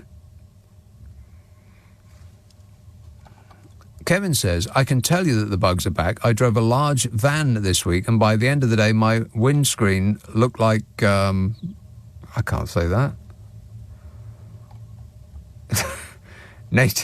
Nadine says, why does Rishi Sunak sound like Harrison Ford? I love him, vote Conservative, says Nadine. Nadine. Right. Spreading your love a bit, spreading your love around there, Nadine. Plymouth, Julie. Hello, Nick. Julie. How are you? I am great, mate. Oh, good. Now, I wanted to agree with our friend Jan. I used to love coming in from school in the winter time, especially around Christmas, and my mum would have the fire lit, not like a bar fire, and the Christmas tree lights on, and have one of those obviously powdery chocolate drinks that were great at the time, and a biscuit, and it'd be like so lovely. Well, I understand that. But you can have all of that with an extra hour of light. It's possible. But I think because you're a night owl, but I think our bodies need to be sort of have that hour in the morning. Because can you imagine children going to school and it's still dark? You never get anything out of them until midday or something. I think it is sort of better for us. Well, I think the children go to bed. They go to school too early. When kids. I can remember this distinctly because I used to be one. You can believe that. But you want to sleep all the time. As a child, do you want to get up at 7 o'clock in the morning? Of course not. I used to bang my slipper on the floor and pretend I was up. No, I think you're right. But I used to always go to school in the light. So it always was like by 8 o'clock-ish, Right. to start school at 8:45. But it's gonna be one of the two. You either go to school in the dark or you come home in the dark. What difference does it make? I agree with Jan. Have the lovely evening, have a bubble bath, light a candle. But Christmas lights are pearly, Nick. You know what? As I was driving in tonight in the complete dark and it was raining and it was miserable, I did actually fleetingly think, is it too early to put the Christmas lights up? But the answer to that must be yes. Of course it is. One more thing before I go. Christy in Scotland, she was talking about the Matrix, and I read an article the other day that a physicist from the University of Portsmouth thinks that there is a possibility we are all living in a simulated society. That's governed by AI. And I thought I need to up my gaming skills because I'm not doing so well. I'm not getting many points. Well, don't worry, Julie. If the worst happens, you can always just turn it off and on again. All right. Oh, excellent. Okay. Thanks a lot, Julie. 0345 6060 973. Text 84850. Email nicka@lbc.co.uk. If you're on Twitter, it's @LBC. Steve says, leave us oldies alone. I am 66 and I'm in full possession of my faculties. Thank you very much. What was the question again? Listeners with material. Oh, no. Ralph says, Cambridge researchers found that abolishing British summertime, would save on pollution and lessen accidental death numbers. Yeah, these studies come around every year. And every year, the government sticks its fingers in its ears and hums loudly so that they don't hear anything that makes sense. Cambridge researchers found that abolishing BST would save on pollution and lessen accidental death numbers. Oh, and the Mail some years ago, when covering abolishing BST, complained that they didn't want to keep Berlin time. It would just be better. Can we not just do it? But apparently not. And I don't even know that people explain the reason why anymore. I mean, what is the reason that we have to do this? Because it would save electricity apart from anything else. Because an extra hour of light in the evening means you have to put your lights on later. And it gets colder later. People don't bounce out of bed in the morning and put their, at least I don't, put their heating on first thing, but you put it on in the evening when it gets dark. So, I'm talking about saving the planet here. Carl says, apparently Bodger's nickname among the Downing Street mob was the shopping trolley. I'm not sure whether that was because he veered all over the place or because he wouldn't budge unless you put I hadn't thought of that one either. Cause it was Dominic Cummings, wasn't it, that called him the shopping trolley because he just veers all over the place, like a wonky shopping trolley. But Carl he says that, but he goes one louder. Can you think of where Carl is going? Carl says, apparently Bodger's nickname among the Downing Street mob was the shopping trolley. What was that, Bodge? I can't comment on that. Blah, blah, blah. It was the shopping trolley. That was his nickname among the Downing Street mob. Carl says, I'm not sure whether that was because he veered all over the place or because he wouldn't budge unless you put money in him. That's a good one. And Kath texts, COVID. Do you remember when you were safe to have a pint in a pub as long as you had a substantial meal with it? God, doesn't that seem like ancient history? That actually happened to us. Not so long ago. Yeah, you could have a pint in a pub as long as you had a substantial meal. And there was lots of debate about whether or not a Scotch egg is a substantial meal. And the weird way Michael Gove says substantial. I can't remember how he says it, but I would imagine it's substantial, something like that. Was it something like that? If it was, it would be a capital letters, big news story. A major capital letters, big news story. The weird way that he says substantial. Those were the days, says Kath. Yeah, what was the point of that? You could go to the pub and have a pint as long as you had a substantial meal. What, because COVID would respect the substantial meal rule and not infect you? Nick Abbott on LBC. Call 0345 6060 973. And remember, darling, I don't work before 10 in the morning and never after 4:30 in the afternoon. Even when the clocks do go back. Those are my strict rules. On the subject of the carpet that was cleaned a couple of years ago and the fumes coming off it made me see vapor trails. It says, get you with your carpet flooring. Some of us have to endure hard surfaces. Well, it's not exactly a shag pile, Ed. I mean, I wouldn't want to sleep on it. Lee says, GMT is the truth. Greenwich Mean Time. It's the truth based on a massive ball of rock flying around the humongous ball of fire. Change working hours, not the clocks. Well, that would be just too difficult.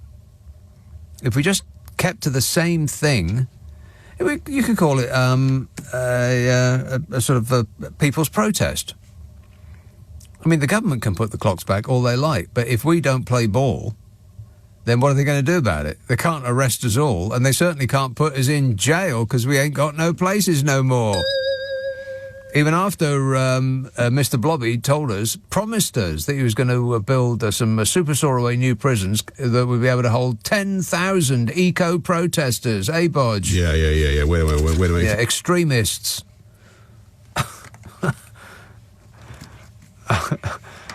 Yeah, can you believe that?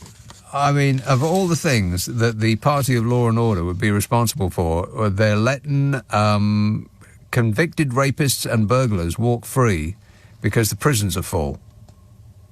What could possibly go wrong? Top barristers and politicians are furious.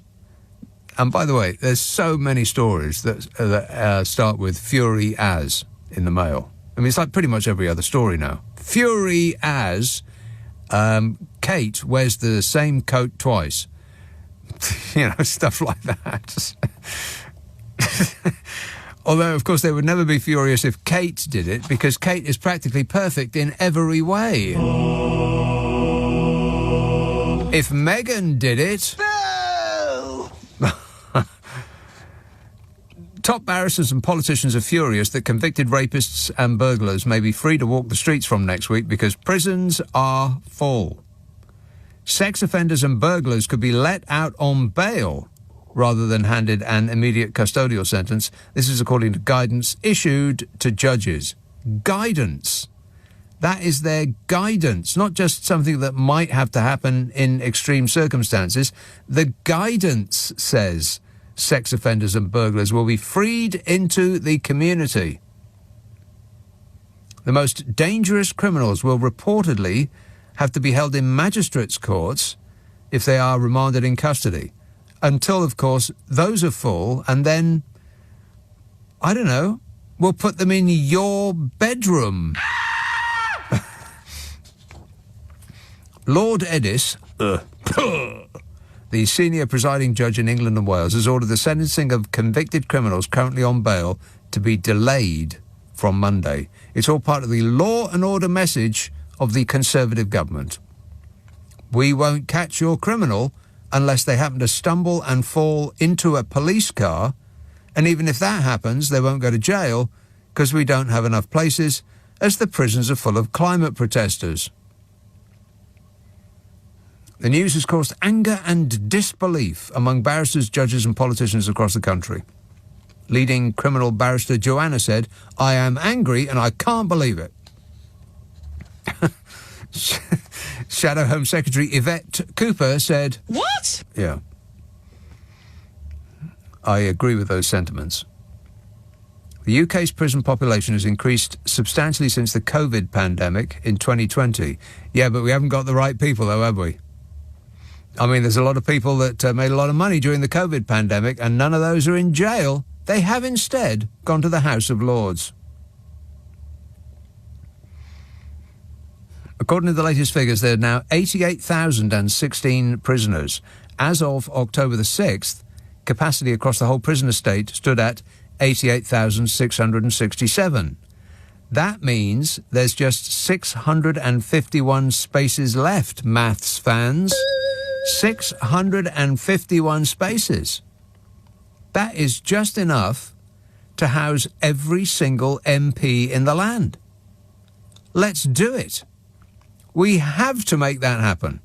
Who's with me? Hands in the air while I count. Actually, there's 651 prison spaces left and only 650 MPs. So we do have room for one more. Who shall we choose? Well, there is the indefensible Mr. Blobby himself, who 4 years ago promised us a £2.5 billion modern and efficient prison building project with 10,000 extra places to keep Britain safe. How's that building project going, by the way? I can't comment on that.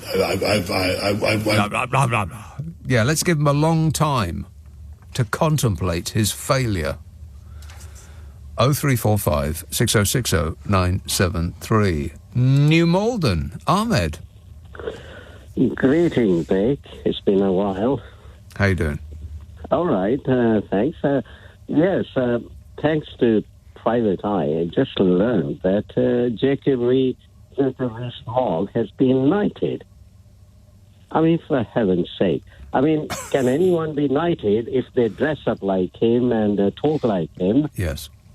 I think that those are requisites. Yes, it certainly helps. Yeah, I mean, he's the guy who said, "Oh, we must free the economy from regulation," and of course he arranged it so, and he was preceded by Liz Truss and Crazy Kwarteng. Yeah. I mean, they didn't take long to wreck their economy, and we're still paying for it. we are still paying for it. That is a disgrace. That is a disgrace. Yeah. I mean, what is going on? What's the standard of... That is a question that everybody should be asking themselves on the hour, every hour. What is going on? The thing is, yes, you can fool some of the people some of the time, but it seems Tories are able to fool everybody, all the people. Just enough of the people, most of the time. Yeah, they're going to have their work cut out during the course of the next election, assuming we're allowed to have one. But up to now, most of the people, most of the time. I mean, the thing is, they can't seem to say anything right or do anything right. Can anybody tell me what is going on, what is working at the moment? Yeah, let's make a list. See if we can get past one. Is anything working at the moment? That is a good question. I can't think of anything that is working at its maximum. No, racking my brain. Can't think of a thing.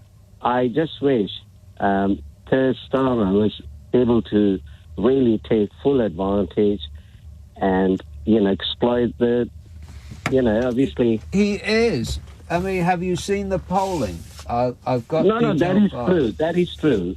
That is mainly because of incompetence of the incumbents in Downing Street. Yes, it's not necessarily a reflection of Keir Starmer, his popularity and magnetism. It's more a reflection of how dismally awful are the regime. Yes. Yes, I think they should have been... their life should have been made, political life should have been made more difficult, but it seems they seem to be just plodding along. But, I mean, look at the polling. It's absolutely incredible. Labour are on 47% and the Conservatives are on 24%. Now, it does actually blow my mind that about a quarter of the people of this country think that the Conservatives are doing such a great job that they can't wait for them to do more of it. Well, obviously they are not realising how much economically, how much they are being hurt, either they don't care. Well, there's a certain streak of masochism that runs through this country. I think people actually enjoy being hurt. Well, it's, I just can't believe it. I mean, for people, all these people, you're right. I think maybe the vacant places in prisons at the moment, these MPs could easily fill them up.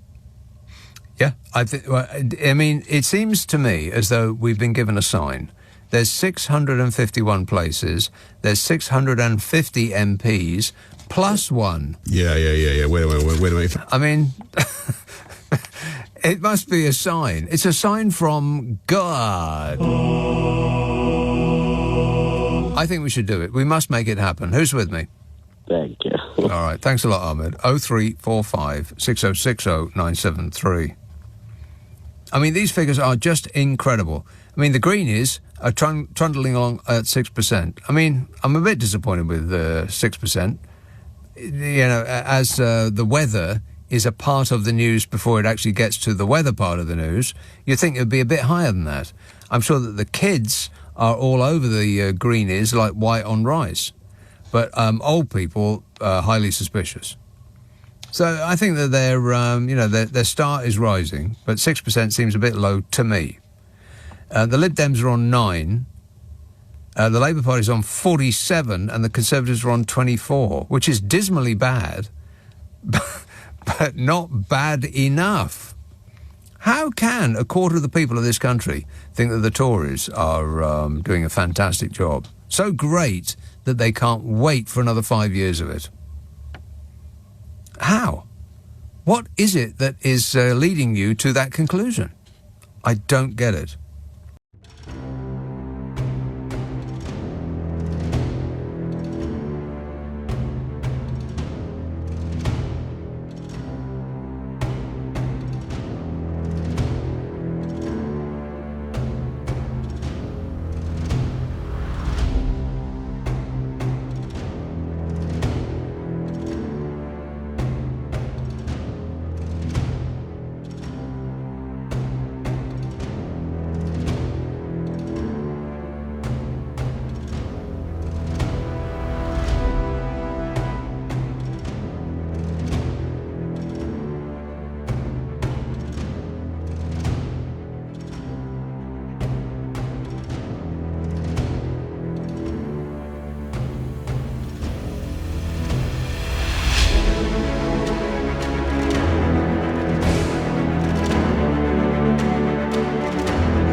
The polling on who would make the best Prime Minister is a little bit more understandable. Rishi Sunak's on 20, Keir Starmer's on 32, but I don't know is on 43.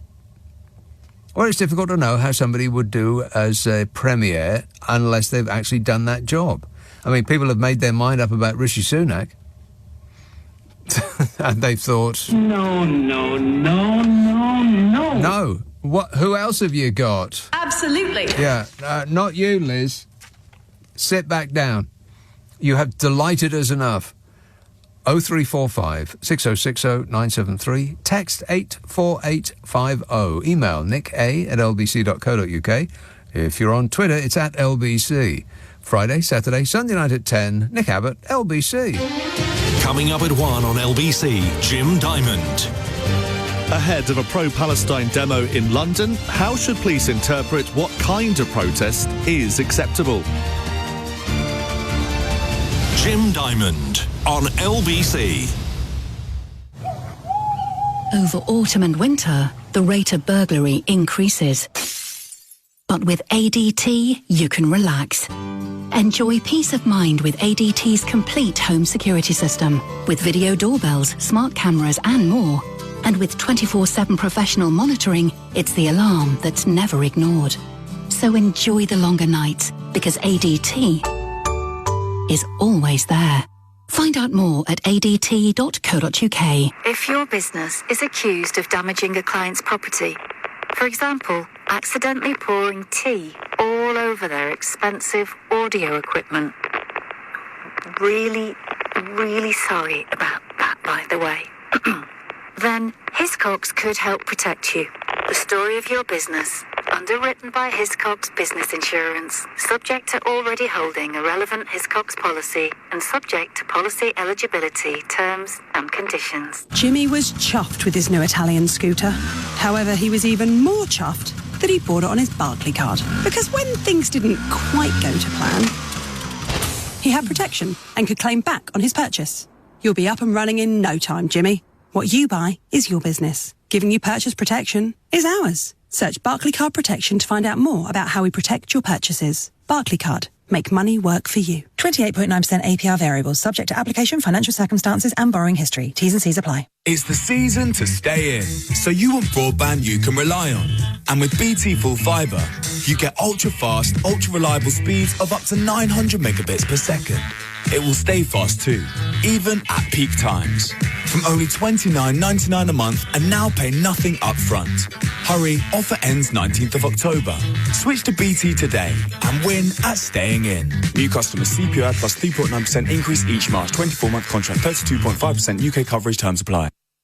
This is LBC with Nick Abbott. Call 0345 6060 973. Tweet at LBC.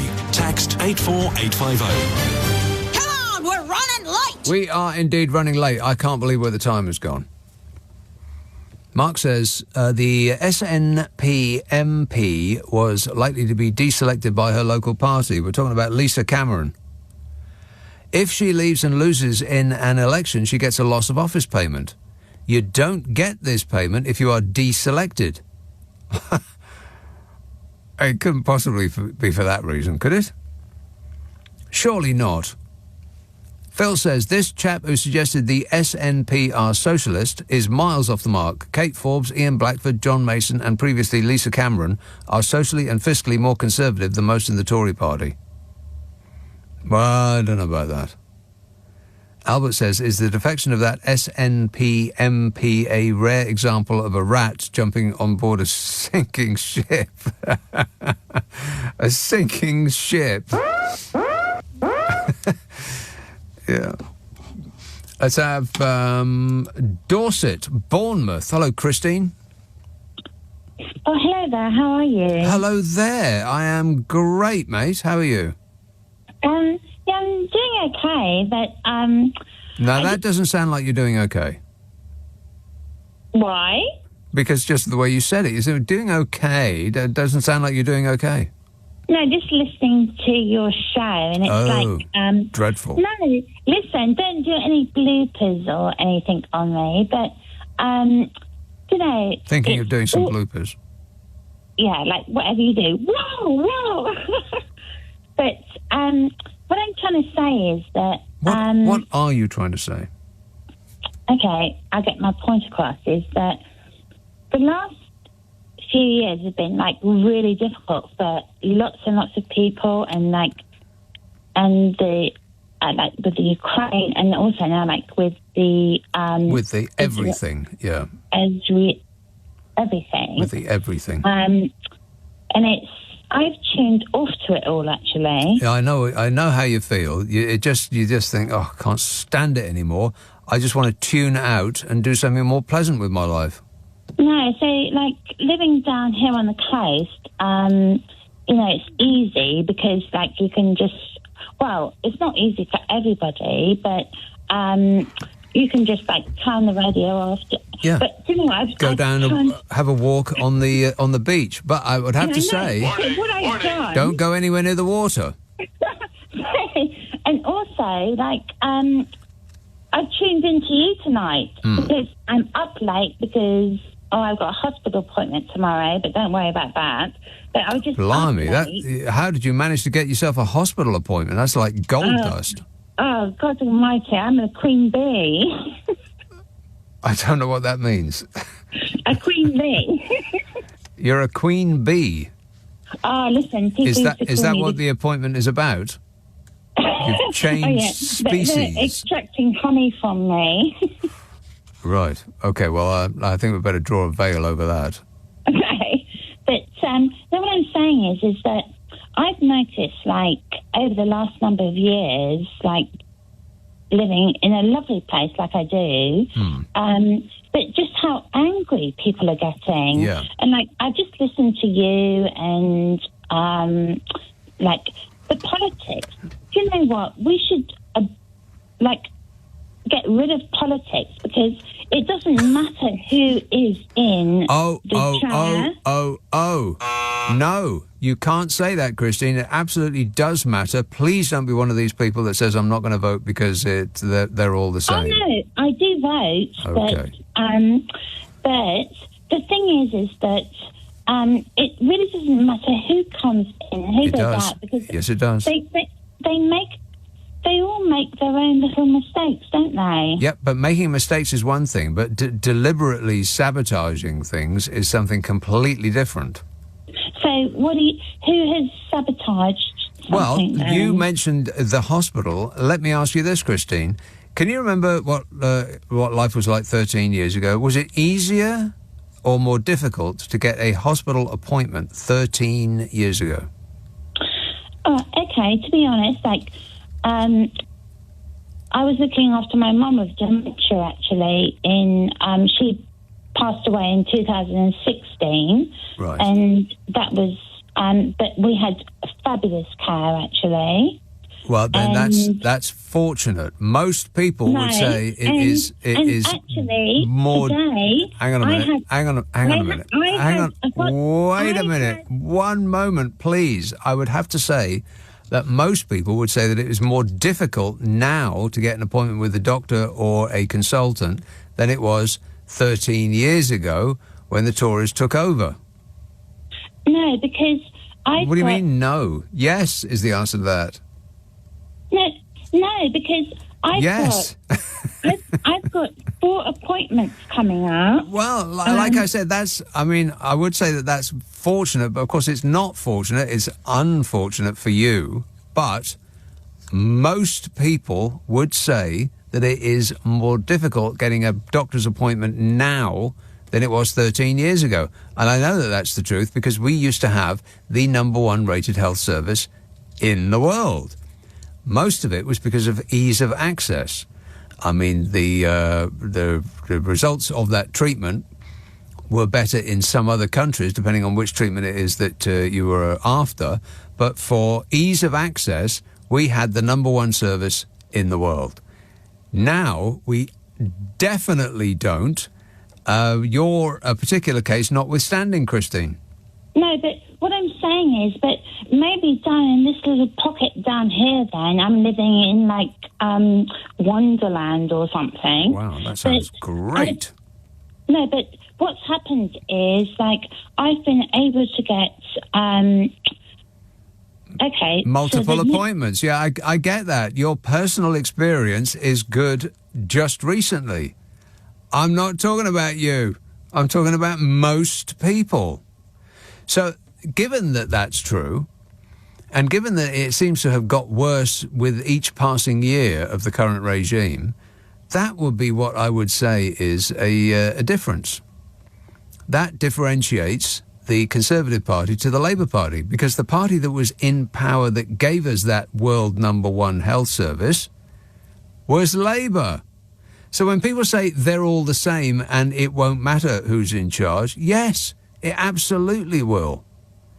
I mean, you'd have to say that if the Tory party were determined to break the NHS to the point that you just give up on it, and if you have any money at all, you go private, then that would be consistent with what we're experiencing, isn't it? I mean, how many times 13 years ago would you think that, to hell with it, I'm going to go private? People who didn't have private health insurance. I mean, you just wouldn't even think about it because you could rely on the NHS.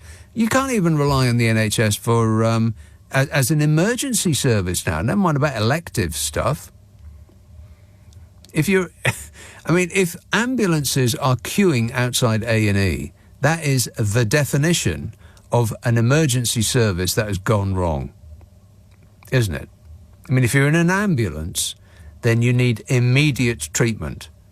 And if you can't get it because the ambulance is behind 10 other ambulances that can't disgorge their patients because there's no room in A&E, then you ain't even got an emergency service anymore.